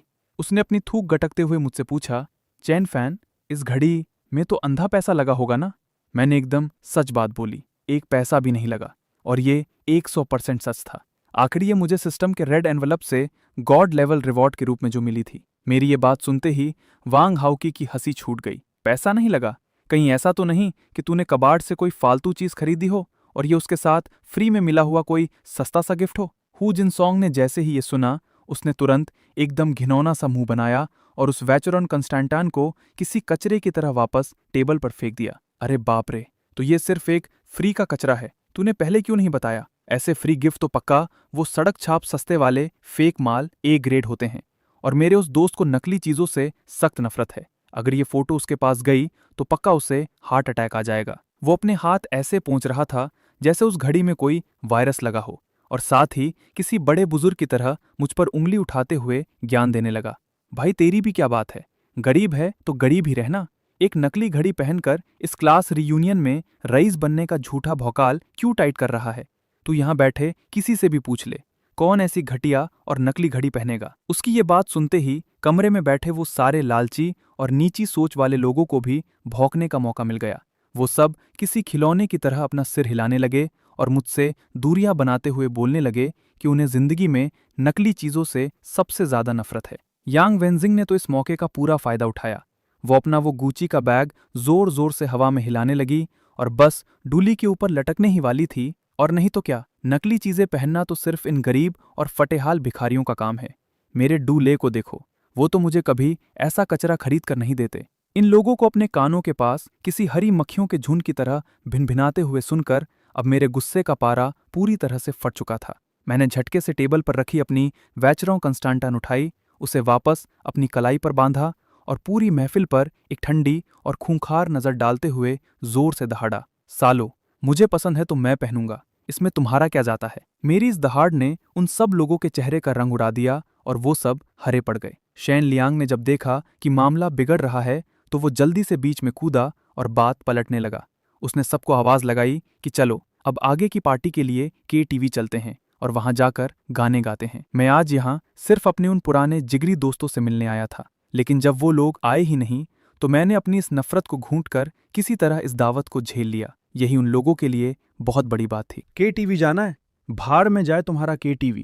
मैंने उसी वक्त बिना कोई लिहाज किए सीधा उनके मुंह पर मना कर दिया और इत्तेफाक से ब्यूटीफुल किन युक्सुआन ने भी कह दिया कि उसे कुछ काम है, इसलिए वो उनके साथ बिल्कुल नहीं जाएगी। ये सुनते ही वो सारे लड़के तड़प उठे और उसे मनाने के लिए मिन्नतें करने लगे, लेकिन हमारी टॉप ब्यूटी किन युक्सुआन ने तो ठान लिया था कि उसे जाना ही है। मैंने उसकी तरफ देखा और बस ऐसे ही कैजुअली फॉर्मेलिटी के लिए पूछ लिया, क्या मैं तुम्हें छोड़ दूं? तो फिर तुम्हें थोड़ी तकलीफ उठानी पड़ेगी। किन युक्सुआन ने मुझे मना नहीं किया, बल्कि अपनी आंखों में एक प्यारी सी स्माइल लाते हुए सीधा हाँ कर दी। उसका यह जवाब सुनकर मैं खुद भी हैरान रह गया, पर अब जब मैंने कह ही दिया था तो मैंने भी बात आगे बढ़ाई और हम दोनों साथ साथ पार्किंग की ट्रेवर्स चल पड़े। हम दोनों को एक परफेक्ट कपल की तरह साथ जाते हुए देखकर कमरे में बैठे वो सारे जलने वाले लोग तो जैसे गुस्से से फटने ही वाले थे। हट साला, अभी अभी पार्किंग में एक टैक्सी गई थी, कहीं ये साला उस टैक्सी में बिठाकर उसे ड्रॉप करने तो नहीं जा रहा? वांग हाउची ने मुंह बनाते हुए और थूक उड़ाते हुए कहा। यांग वेंजिंग के चेहरे पर तो और भी ज्यादा नफरत आ गई थी। टैक्सी में? ये तो सच में बहुत ही घटिया लेवल की बात है। मुझे याद है जब मेरे हस्बैंड मेरे पीछे पड़े थे तो मुझे पिकअप और ड्रॉप करने के लिए कम से कम मर्सिडीज या BMW तो होती ही थी, और इस भिखारी में इतना एटीट्यूड है। हु जिनसोंग किन युक्सुआन के उस कातिलाना बैक फिगर को घूर रहा था।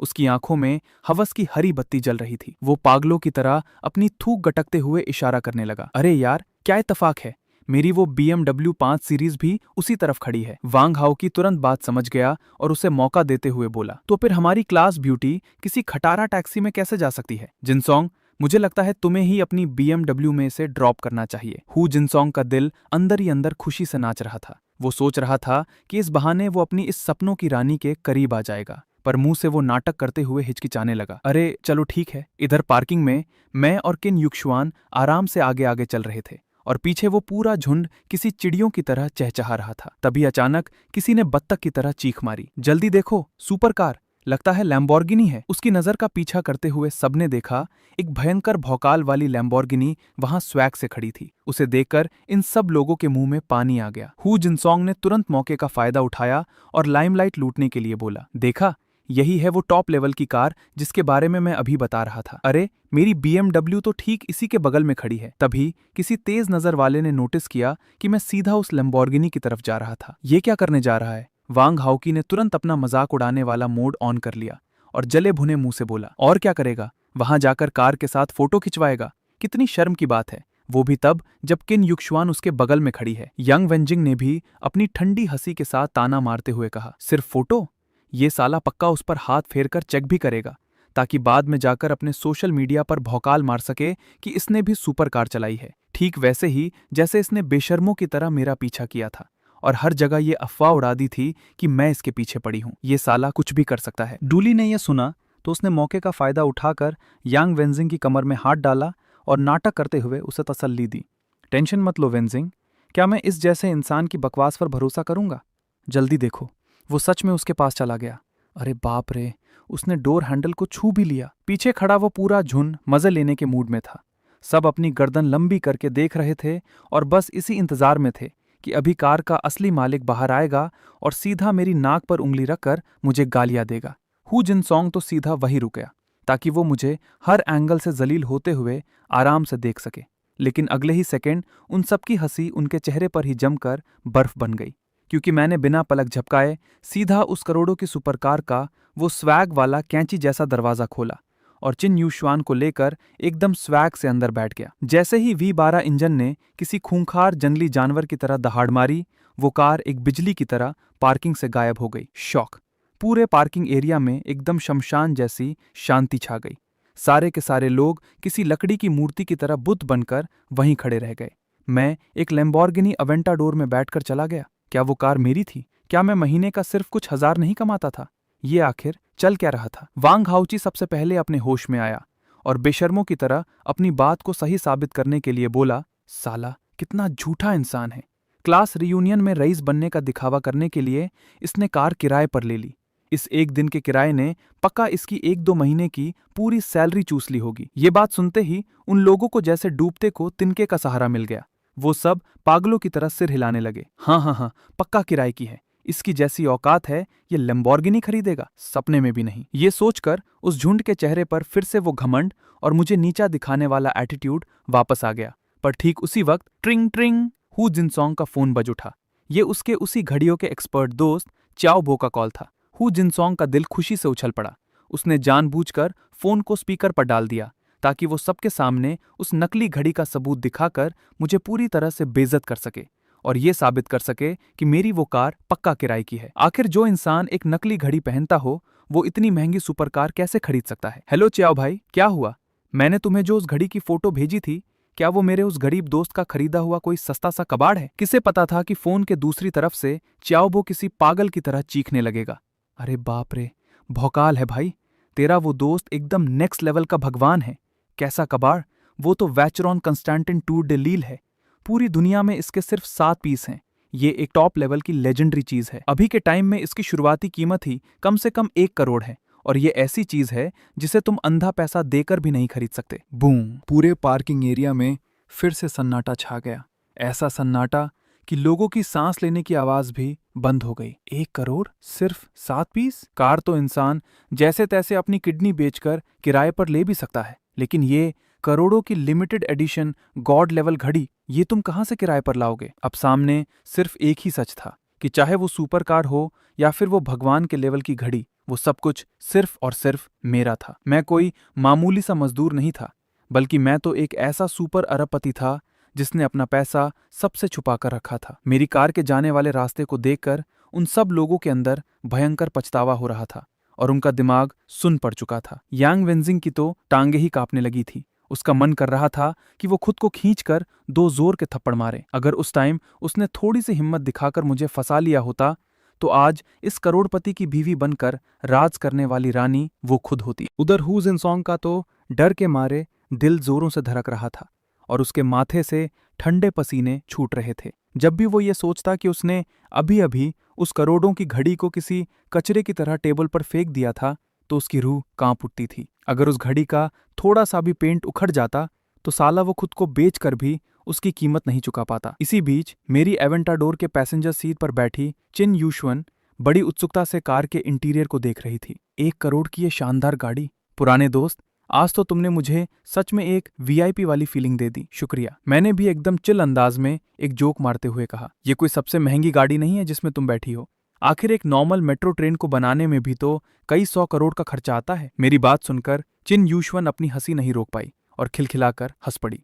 मुझे देखने के उसके नजरिए में अब एक अजीब सी चमक आ गई थी। हाई स्कूल का वो सीधा साधा लड़का अब सिर्फ अमीर ही नहीं था, बल्कि मेरे अंदर से एक ऐसी मैच्योर और अट्रैक्टिव वाइब आ रही थी जो किसी को भी दीवाना बना दे। वो कुछ देर तक मुझे घूरती रही, फिर अचानक उसे लगा कि ये थोड़ा अजीब लग रहा है। उसका खूबसूरत चेहरा तुरंत शर्म से लाल हो गया और उसने जल्दी से टॉपिक बदलते हुए पूछा, तुम इसके बाद क्या करने वाले हो? तुम्हें ड्रॉप करने के बाद वापस होटल जाकर सो जाऊंगा, और क्या, मैंने जवाब दिया। ये सुनकर कि मैं अभी होटल में रुका हुआ हूँ, चिन यूशुआन की आंखों में एक शरारत सी चमकी। उसने अपने लाल होठों को हल्के से दबाया और बोली, तो फिर क्या हम लेट नाइट स्नैक्स खाने चलें? मुझे एक बहुत बढ़िया जगह पता है। मैंने एक हल्की सी स्माइल के साथ उसे तिरछी नजर से देखा। Late night snacks? अभी पार्टी में कौन था जो चिल्ला चिल्ला कर कह रहा था कि उसे घर पर बहुत जरूरी काम है और वो किसी भी हालत में नहीं रुक सकती? मेरी इस बात ने चिन यूशुआन की पूरी पोल खोल कर रख दी। उसके चेहरे की जो लाली अभी अभी गायब हुई थी वो अब फिर से लौट आई और इस बार तो उसकी पूरी गर्दन तक लाल हो चुकी थी। वैसे भी मैंने पार्टी में सिर्फ अपना पेट भरने पर फोकस किया था और अब सीधे होटल वापस जाना सच में बोरिंग होता। इसलिए मैंने भी इस मौके का फायदा उठाते हुए कह दिया, ठीक है, तुम रास्ता बताओ। थोड़ी ही देर में हम नदी के किनारे बने मिस रेस्टोरेंट पहुंच गए। ठंडी हवा और रात के खूबसूरत नज़ारे के बीच मैंने एकदम एक्सपर्ट की तरह मेन्यू से कुछ सी फूड और कबाब सेलेक्ट किए। थोड़ी बहुत पी लेती हो? मैंने पूछा। हाँ, बस थोड़ी सी, उसने जवाब दिया। मैंने चुटकी बजाई और एकदम शांत आवाज में वेटर से कहा, तो फिर एक स्पेड ए की बोतल ले आओ। पास खड़े वेटर ने जैसे ही ये सुना, उसकी आंखें किसी बल्ब की तरह चमक उठीं।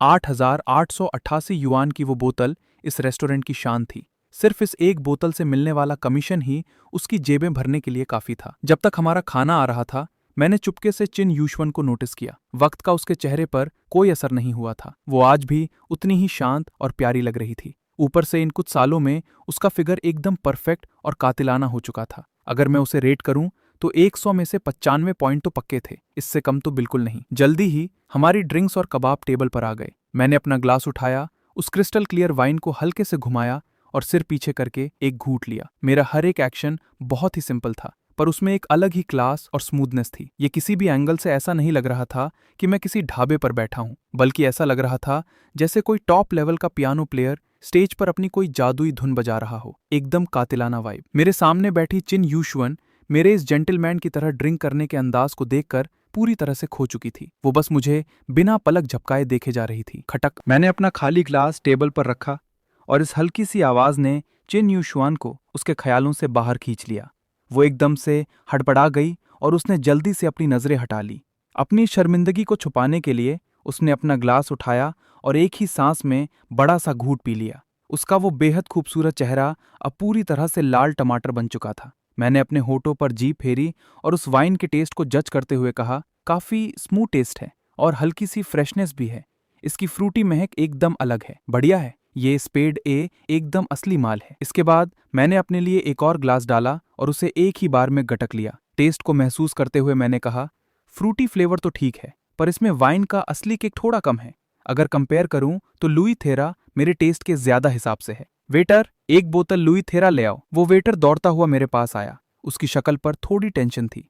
उसने बताया कि उनके रेस्टोरेंट में वो वाइन नहीं है और उन्हें किसी दूसरी जगह से मंगवानी पड़ेगी। मैंने उसकी तरफ देखे बिना ही अपना मास्टर स्ट्रोक खेल दिया। ठीक है, मैं तुम्हें 50,000 ट्रांसफर कर रहा हूं। जो भी पैसा बचे वो तुम्हारी टिप है। बस मेरी एक ही शर्त है, माल एकदम असली होना चाहिए। भाई साहब, एक लुई तेरा की बोतल की कीमत ज्यादा से ज्यादा 30,000 के आसपास होती है।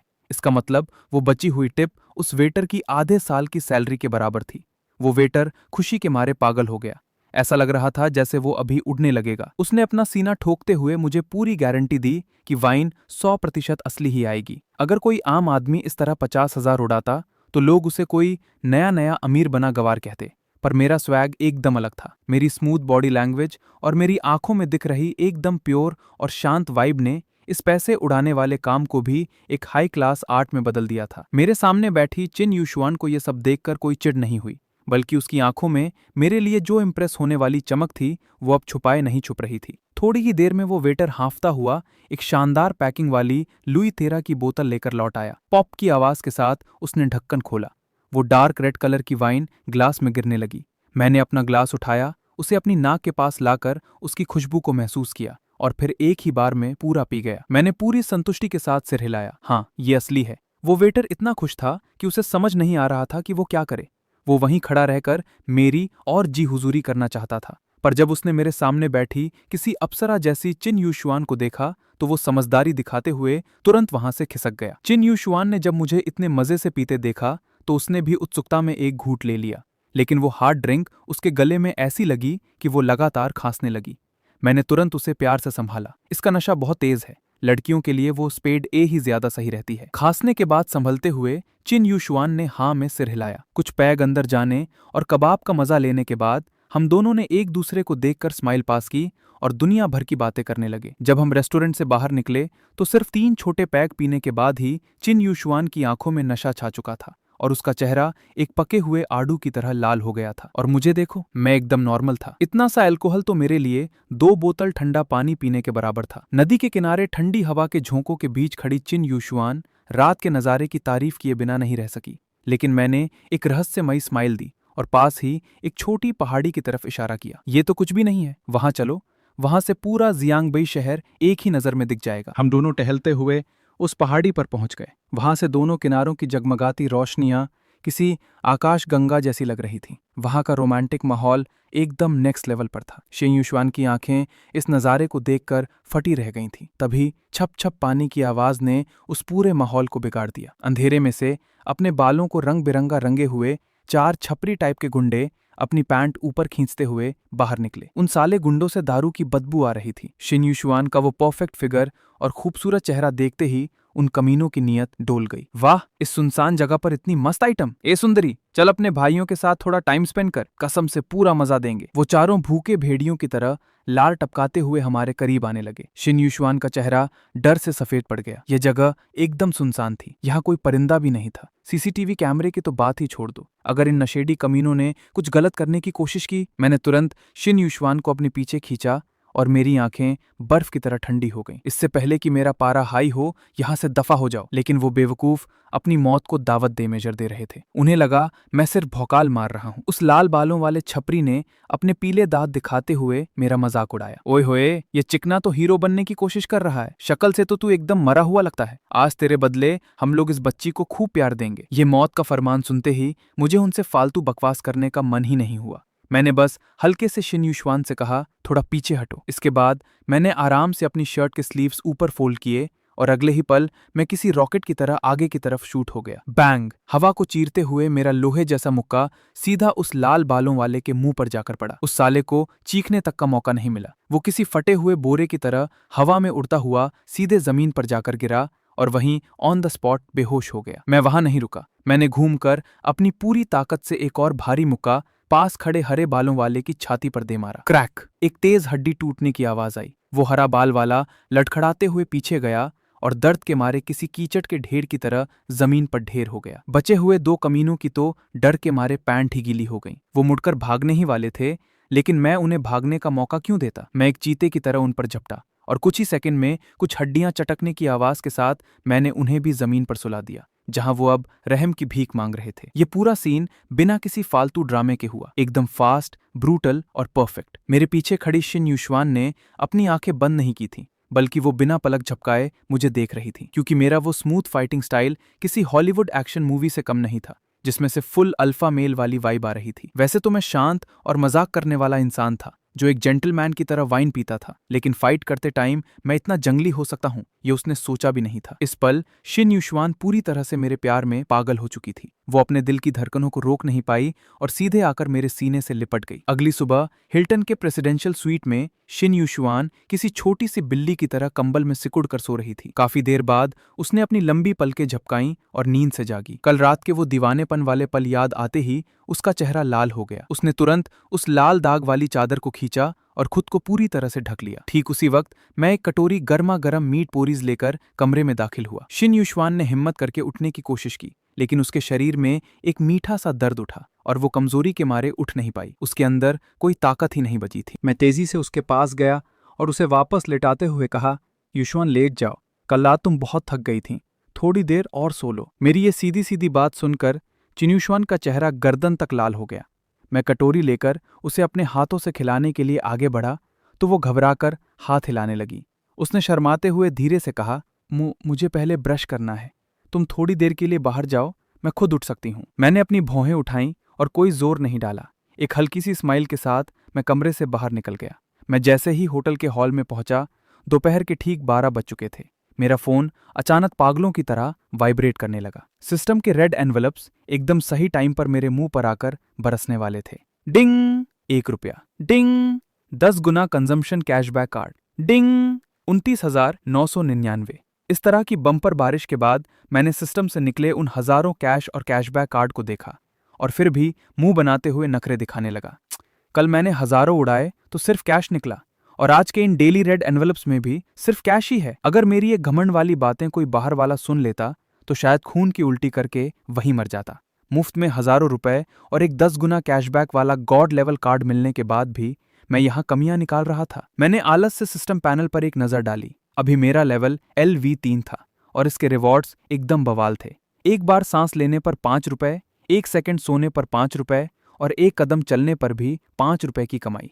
मतलब जब तक मैं जिंदा हूं तब तक फुल ऑटोमेटिक तरीके से अंधा पैसा छप रहा था। और फिर मैंने अपने अकाउंट में वो 13.8 लाख एकदम लीगल और यूज करने वाले फंड को देखा तो मेरा कॉन्फिडेंस एकदम 7वें आसमान पर पहुंच गया। 1 घंटे से ज्यादा टाइम लगाने के बाद चिन युशुआन फाइनली तैयार होकर बाहर आई। कल वाली उस मासूमियत को पीछे छोड़ते हुए आज ये लड़की एकदम कयामत लग रही थी।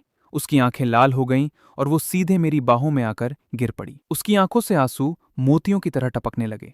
मैं एकदम से डर गया और जल्दी से पूछा कि उसे किसने परेशान किया है। चिन युशुआन ने तेजी से अपना सिर हिलाया, अपने आंसू पोंछते हुए सिसकते हुए बोली, नहीं, किसी ने मुझे परेशान नहीं किया, मैं बस बहुत खुश हूं। अगर हाई स्कूल के दिनों की बात करें तो वो उसी टाइम से मुझ पर अपना दिल हार चुकी थी और अब मैं एक गॉड लेवल अमीर और परफेक्ट इंसान बनकर उसके सामने था, जिसने उसे पूरी तरह से अपना बना लिया था। ऐसे में उसका इमोशनल होना तो बनता था ना। मैंने एक झटके में उसकी पतली कमर को पकड़ा और फुल स्वैग में वादा किया, युशुआन, बिल्कुल टेंशन मत लो, आज के बाद जिंदगी भर मैं तुम्हारा ख्याल रखूंगा। हम दोनों ने प्यार से अपना लंच खत्म किया। तभी चिन युशुआन ने अचानक से कहा कि उसे तुरंत मोडू के लिए उड़ान भरनी है। पता चला कि उसने बड़ी मुश्किल से अपने मेंटोर के प्रोजेक्ट में जगह बनाई थी और कल से उसका काम ऑफिशियली शुरू होने वाला था। मैं उसके जिद्दी और इंडिपेंडेंट नेचर को बहुत अच्छे से जानता था। उसे पिंजरे की चिड़िया बनाकर रखना बिल्कुल भी मुमकिन नहीं था। इसलिए मैंने भी बिना कुछ सोचे हाथ हिलाते हुए कह दिया, चलो मैं तुम्हें ड्रॉप कर देता हूं। चिन युशुआन ने पैसे बचाने के चक्कर में पहले से ही इकोनॉमी क्लास का टिकट बुक कर रखा था, पर मैंने बिना एक शब्द कहे पैसा फेंका और उसे सीधे फर्स्ट क्लास में अपग्रेड करवा दिया। उस चौड़ी और कंफर्टेबल सीट पर उसे सुकून से सोते हुए देखकर मेरे दिल को भी एकदम शांति मिल रही थी। शाम के 5:30 बजे हम दोनों जैसे ही एयरपोर्ट से बाहर निकले तभी हमें किसी के चिल्लाने की आवाज आई, युशुआन! चिन युशुआन ने पीछे मुड़कर देखा और एकदम से खुश हो गई। मोली! हुआन मोली खुशी से भागती हुई आई और कहने लगी कि हम बहनों की फ्लाइट का टाइमिंग भी एकदम सेम था। इसके बाद उसकी वो गॉसिप वाली तेज नजरें सीधे मुझ पर आकर टिक गईं। मैंने पूरे कॉन्फिडेंस के साथ अपना हाथ आगे बढ़ाया। हेलो, मैं युक्सुआन का बॉयफ्रेंड हूँ। बॉयफ्रेंड? हुआंग मोली का तो हैरानी के मारे मुंह ही खुला रह गया। उसने मुझे ऊपर से नीचे तक स्कैन किया और अपने होठ चबाते हुए मजे लेने लगी। दिखने में तो तुम काफी हैंडसम हो, पर हमारी युक्सुआन भी मोडू यूनिवर्सिटी की टॉप लेवल ब्यूटी है। इसके पीछे तो अमीरजादों की पूरी लाइन लगी रहती है। जल्दी से सच सच बताओ, तुमने हमारे युक्सुआन को अपने जाल में कैसे फंसाया? मैंने एकदम रिलैक्स होकर उसका जवाब दिया, अपने सच्चे प्यार से इम्प्रेस किया और क्या। हुआंग मोली की आंखें घूमी और उसने इस मौके का फायदा उठाते हुए डिमांड कर दी, सिर्फ बातों से काम नहीं चलेगा, हमें तुम्हारा परफॉर्मेंस देखना है।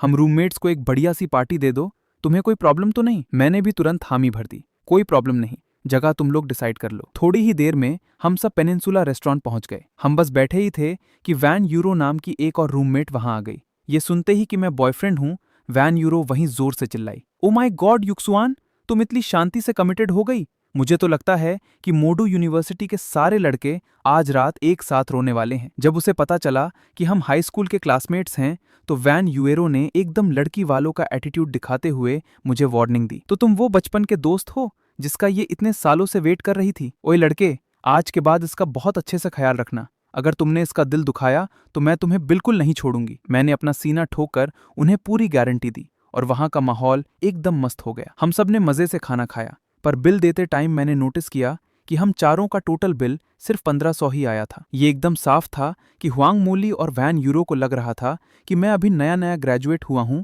और मेरे पास ज्यादा पैसे नहीं होंगे। मेरी इज्जत रखने के लिए ही उन्होंने जानबूझकर एक सस्ता रेस्टोरेंट चुना था। खाना खत्म होते ही वैन यूरो को एक कॉल आया। उसने मुड़कर एकदम एक्साइटमेंट के साथ कहा, सामने वाले आईएफसी मॉल में मेरी कार्टियर की इयररिंग्स रिपेयर हो गई हैं, अभी टाइम भी है, तो क्या हम सब वहां घूमने चलें? ये आईएफसी मॉल बाहर से दिखने में ही एकदम राजा महाराजाओं के महल जैसा शानदार लग रहा था। मैं चिन युक्सुआन, हुआंग मोली और वैन यूरो को साथ लेकर एस्केलेटर से सीधे कार्टियर ज्वेलरी स्टोर की तरफ निकल पड़ा। दरवाजे पर खड़ी एक प्यारी सी सेल्स गर्ल ने हमें एकदम प्रोफेशनल स्माइल दी। वैन यूरो ने आगे बढ़कर अपनी रिसीप्ट दी ताकि वो अपनी रिपेयर होने वाली इयररिंग्स वापस ले सके। कहते हैं ना कि गहने औरतों की सबसे बड़ी कमजोरी होते हैं। हुआंग मोली जैसे ही स्टोर में घुसी, उसकी आंखें तो वहां से हटने का नाम ही नहीं ले रही थी। बड़ी और महंगी चीजों को देखने की तो उसकी हिम्मत नहीं हुई, पर वो छोटी छोटी ज्वेलरी को घूरते हुए तारीफ करने लगी। वाह वैन यूरो, जल्दी इधर देखो, ये ब्रेसलेट कितना खूबसूरत है। वो सेल्स गर्ल भी बहुत तेज थी। उसने तुरंत एक बड़ी सी स्माइल के साथ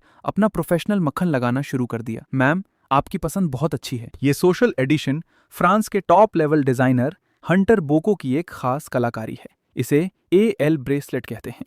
इसके पूरे सेट में टोटल 7 डिजाइन आते हैं जो एकदम इंद्रधनुष की तरह रंग बिरंगे और फुल एनर्जी वाले हैं। वांग मोली और वैन यूएरो की आंखों में तुरंत चमक आ गई। वैन यूएरो एक्साइटमेंट के मारे झूमने लगी। 7 डिजाइन?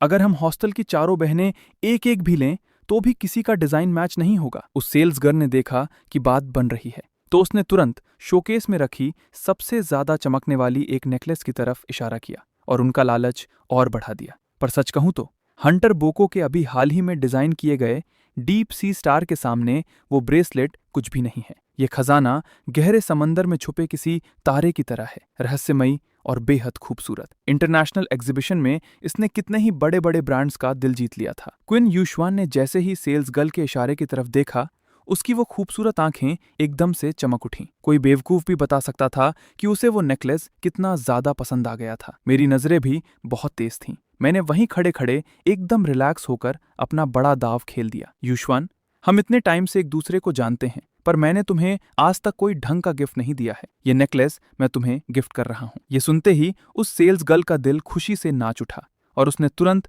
मक्खन लगाना शुरू कर दिया। सर, आपकी पसंद सच में गजब है। ये मैम खुद इतनी खूबसूरत हैं। अगर इसके साथ ये डीप सी स्टार पहन लें तो ये एकदम परफेक्ट मैच होगा। पर किसने सोचा था कि किन यूशुआन धीरे से अपना सिर हिलाकर मना कर देगी। रहने दो ना, मैं पूरा दिन यूनिवर्सिटी में अपने प्रोजेक्ट्स में बिजी रहती हूँ। इतना महंगा और तड़क भड़क वाला नेकलेस पहनना बिल्कुल भी कंफर्टेबल नहीं होगा। फालतू में पैसे बर्बाद मत करो। असल में इस लड़की का दिल बहुत साफ था। हालांकि उसे पता था कि मैं ये खरीद सकता हूँ, पर वो नहीं चाहती थी कि मुझे ऐसा लगे कि वो पैसों पर मरने वाली कोई लालची लड़की है। पास खड़ी उस सेल्स गर्ल का दिल तो दर्द से सिकुड़ने लगा था। हे भगवान, कोई इतना खूबसूरत नेकलेस गिफ्ट कर रहा है और ये लड़की उसे मना कर रही है। वांग मोली से रहा नहीं गया तो उसने धीरे से पूछ ही लिया, दीदी, ये डीप सी स्टार आखिर कितने का है? सेल्स गर्ल ने अपना सीना तानते हुए पूरे घमंड के साथ कहा, इस खजाने के बीच में 2 कैरेट का एकदम असली ब्लू डायमंड लगा है।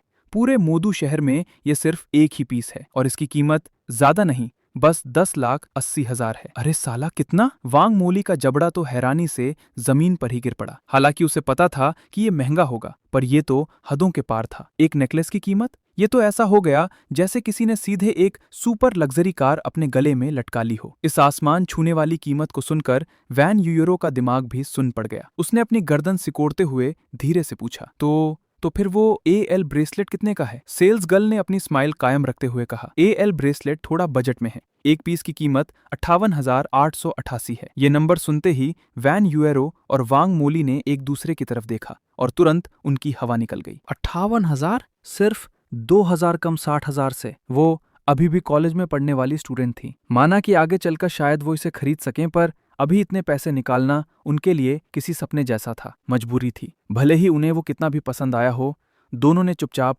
अपने हाथ पीछे खींच लिए। उसी टाइम वैन यूरो की इयररिंग्स भी आ गईं। सेल्स गर्ल ने फुर्ती से उसे पैक करके पकड़ा दिया। इन लड़कियों का दिमाग इन करोड़ों लाखों की ज्वेलरी देखकर वैसे ही सुन्न हो चुका था, तो उनका वहां और रुकने का कोई मन नहीं था। वो मुझे खींचते हुए वहां से आगे टाइम पास करने निकल पड़ी, पर बीच रास्ते में ही मेरे दिमाग में खुराफाती आइडिया आया। मैंने वॉशरूम जाने का बहाना बनाया और जैसे ही वो मुड़ी, मैं सीधे पलटकर वापस कार्टियर स्टोर में घुस गया। उस सेल्स गर्ल ने जैसे ही मुझ जैसे सुपर VIP कस्टमर को वापस आते देखा, वो दौड़ती हुई मेरे पास आई। सर, क्या आपको कुछ और चाहिए? मैंने अपने दोनों हाथ जेब में डाले और मेरी आवाज इतनी नॉर्मल थी जैसे मैं किसी सब्जी मंडी में आलू प्याज खरीद रहा हूँ। वो डीप सी स्टार और उसके साथ 4 AL ब्रेसलेट सब पैक कर दो। 4 ब्रेसलेट और 1 लाखों का नेकलेस। ये तो 13 लाख से भी ज्यादा का एक गॉड लेवल बड़ा ऑर्डर था। उस सेल्स गर्ल का दिल तुरंत 200 की स्पीड से धड़कने लगा। वो इतनी ज्यादा एक्साइटेड हो गई कि हकलाने लगी।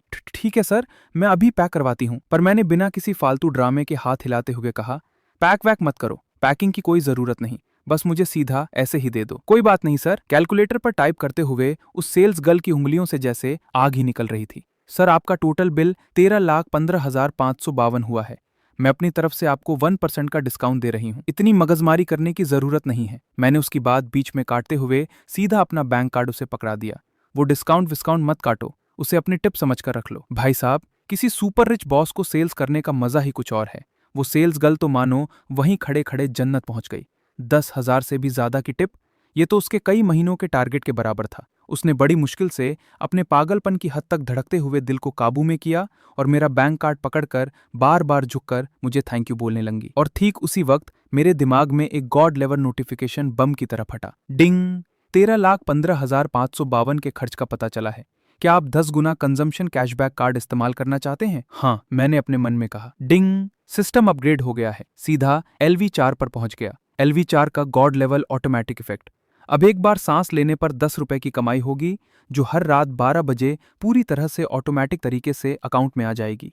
भाई साहब, इस अपग्रेड का मतलब था कि अब मैं बिना कुछ किए बस बिस्तर पर पड़ा रहूं तो भी मेरी हर रोज की कम से कम कमाई 7 लाख के आसपास होने वाली थी। तभी मेरी जेब में रखा मेरा फोन जोरों से वाइब्रेट हुआ। बैंक से मैसेज था, आपके अकाउंट में 1,31,55,520 रुपए डिपॉजिट हुए हैं। सीधे 1 करोड़ से ऊपर का तगड़ा प्रॉफिट। मैंने आराम से उन 5 गहनों को अपनी जेब में डाला और एकदम नॉर्मल तरीके से टहलता हुआ वापस चिन युशवान के पास आ गया। IFC मॉल जैसी जगह मेरे जैसे पैसे वाले इंसान के लिए किसी प्लेग्राउंड की तरह थी, पर उन बेचारी लड़कियों के लिए ये किसी तगड़े झटके से कम नहीं था। अपनी पसंद की चीजें सामने देखकर भी उन्हें ना खरीद पाने का दर्द कोई भी होता तो उसे बुरा ही लगता। थोड़ी देर और घूमने के बाद उन्होंने खुद ही वापस लौटने का फैसला किया। चिन युशवान ने मेरा हाथ पकड़ रखा था। वो मुझे छोड़ना नहीं चाहती थी। आज रात मैं तुम्हारे साथ टाइम स्पेंड नहीं कर पाऊंगी। मुझे हॉस्टल वापस जाकर कल के प्रोजेक्ट के लिए कुछ जरूरी काम खत्म करने हैं। मैंने प्यार से उसके सिर पर हाथ फेरा और उसे ज्यादा टेंशन ना लेने और अपनी सेहत का ध्यान रखने को कहा। हम दोनों ने एक दूसरे को प्यार से गुड बाय कहा और वहां से निकल गए। मोडू यूनिवर्सिटी के गर्ल्स हॉस्टल में किन युक्सुआन ने जैसे ही दरवाजा खोला, उसकी रूममेट झांग जिंग किसी गॉसिप आंटी की तरह उस पर टूट पड़ी। जल्दी बता, जल्दी जल्दी सब सच उगल दे। युक्सुआन, तेरा वो बॉयफ्रेंड आखिर है कैसा? हुआंग मोली एक कुर्सी पर धम से बैठ गई और उसकी आंखों में चमक आ गई। अगर एक शब्द में कहूं तो हैंडसम। वैन यूयूरो ने भी उसका साथ दिया। 2 शब्दों में कहूं तो बहुत हैंडसम। झांग जिंग गुस्से से अपना पैर पटकने लगी। वो चिल्ला रही थी कि उसने इतने हैंडसम लड़के को देखने का चांस मिस कर दिया। किन युक्सुआन अपनी इन ड्रामा क्वीन रूममेट्स को देखकर बस मुस्कुराकर अपना सिर हिलाने लगी। उसने आदत के मुताबिक अपना फोन निकालने के लिए बैग खोला, पर जैसे ही उसकी उंगलियां अंदर गईं, उसे कुछ कड़ी और ठंडी सी चीजें महसूस हुईं। उसने एकदम कंफ्यूज होकर उन्हें बाहर निकाला। ये क्या है? ये मेरे बैग में कैसे आया? अरे बाप रे, AL ब्रेसलेट! हुआंग मोली वहीं जोर से चीख पड़ी। और ये डीप सी स्टार! वैन यूरो भी पागलों की तरह चिल्लाने लगी। हुआंग मोली का दिमाग तेजी से दौड़ा और उसने अपना हाथ पैर पर मारते हुए कहा, हे भगवान, मुझे पक्का यकीन है ये चैन फैन ने वॉशरूम जाने के बहाने चुपके से खरीद लिया होगा और फिर जब तुम्हारा ध्यान नहीं था तो उसने इसे तुम्हारे बैग में डाल दिया। भाई, ये तो एकदम नेक्स्ट लेवल है। बिना माथे पर शिकन लाए उसने 10 लाख से ऊपर की ज्वेलरी खरीद ली और फिर ऐसे चुपके से गिफ्ट भी कर दिया। ऊपर से वो इतना हैंडसम भी है। अगर ये परफेक्ट गॉड लेवल बॉयफ्रेंड नहीं है तो क्या है? वैन यूयूरो एक्साइटमेंट के मारे पूरी लाल हो चुकी थी। हुआंग मोली भी पूरी तरह से मेरी फैन बन चुकी थी। अब मुझे समझ आया युक्सुआन कि तुम अपनी यूनिवर्सिटी के उन सो कॉल्ड अमीर और हैंडसम लड़कों को भाव क्यों नहीं देती। चैन फैन के सामने वो सारे लफंगे तो एकदम कचरे के बराबर हैं। वैन यूयूरो ने सीधे जाकर किन युक्सुआन के पैर पकड़ लिए। उसकी आंखों में एकदम लालच भरी चमक थी। दीदी युक्सुआन, क्या तुम्हारे उस हीरो का कोई बड़ा या छोटा भाई है? प्लीज अपनी इस बहन की भी सेटिंग करवा दो ना। मुझे भी ऐड करो, मेरी भी सेटिंग करवाओ। हुआंग मोली भी भेड़िए की तरह चिल्लाई। जांग जिंग भी पीछे नहीं रही। और मैं भी, मुझे भी चाहिए। किन युक्सुआन अपनी इन पागल सहेलियों की हरकतें देखकर जोर जोर से हंसने लगी। उसने हंसते हुए उनके सारे सपने तोड़ दिए। सॉरी लड़कियों, उसका कोई भाई नहीं है, बस एक छोटी बहन है। ये बात सुनते ही पूरे हॉस्टल में जैसे मातम छा गया। वो तीनों लड़कियां 1 सेकंड में पंक्चर हुए गुब्बारे की तरह फुस हो गईं और उनके चेहरे लटक गए। पर तभी किन युक्सुआन के चेहरे पर एक हल्की सी स्माइल आई और उसने अपना मास्टर स्ट्रोक खेल दिया। माना कि उसका कोई भाई नहीं है, पर ये ब्रेसलेट तुम तीनों में से हर एक को एक एक मिल सकता है। ये कहने के बाद किन युक्सुआन ने बड़े दिल के साथ वो लगभग 60,000 की कीमत वाले 3 AL ब्रेसलेट उन तीनों के सामने रख दिए। इधर मैं शांग्रीला होटल के प्रेसिडेंशियल स्वीट में पहुंच चुका था। मैं पूरी दीवार जितने बड़े शीशे के सामने खड़ा होकर बाहर सितारों की तरह चमकते रात के नज़ारे को देख रहा था। मैंने अपने ग्लास में रखी टॉप लेवल की XO वाइन को एक ही घूंट में खत्म कर दिया। फिर मैंने अपना फोन निकाला और स्क्रीन ऑन की। दिन में IFC मॉल में मैंने 13 लाख से ज्यादा खर्च किए थे, तो सिस्टम ने मुझे सीधे 131 ब्लाइंड बॉक्स वाले रेड एनवलप्स दे दिए थे। अब मेरे पास सोचने का कोई टाइम नहीं था। बिना कुछ पूछे मैंने सबको ओपन कर दिया। टिंग! अकाउंट में 100 रुपए क्रेडिट हुए। टिंग! अकाउंट में 99 रुपए क्रेडिट हुए। टिंग, अकाउंट में 10,000 रुपए क्रेडिट हुए। लगातार 100 से ज्यादा बॉक्स खोलने के बाद सिर्फ कैश ही कैश मिलकर लगभग 5 लाख रुपए मेरे अकाउंट में आ चुके थे। पर बात यहीं खत्म नहीं हुई। सिस्टम ने मुझे एक के बाद एक बमबारी करते हुए गॉड लेवल इनाम देना शुरू कर दिया। टिंग, बधाई हो, आपको मिला है God level skill, professor level math experience. टिंग, बधाई हो, आपको मिला है God level skill, absolute focus. इसके साथ 5% फ्लैश ऑफ इंस्पिरेशन का चांस भी है। आखिर फोकस करने वाले लड़के सबसे कातिलाना होते हैं। टिंग, बधाई हो, आपको मिला है सुपर ग्रैंड प्राइज, जियांगबे शहर की पूरी क्वानकुन बिल्डिंग। मैं अभी यही सोच रहा था कि मुझे इस मैथ वाले स्किल का क्या करना है, तभी मेरी नजर नीचे टेबल पर गई। मेरे सामने वाली टेबल पर अचानक से लाल रंग की किताबों का एक मोटा सा बंडल आ गया था। मैंने ध्यान से देखा तो वो सारी की सारी प्रॉपर्टी डीड्स थीं। क्यानकुन building, first floor, A201, A202, पूरी की पूरी बिल्डिंग के कागजात, और उन सब पर मालिक के तौर पर सिर्फ मेरा नाम छपा था। मेरा चेहरा देखने लायक हो गया था। ये क्यानकुन बिल्डिंग, क्या ये वही जगह नहीं है जहां मैं हर रोज फिंगरप्रिंट लगाकर अपनी वो घिसी पिटी नौकरी करने जाता था? इससे पहले कि मैं इस झटके से बाहर आ पाता, अचानक मेरा फोन किसी मौत के बुलावा की तरह पागलों की तरह बजने लगा।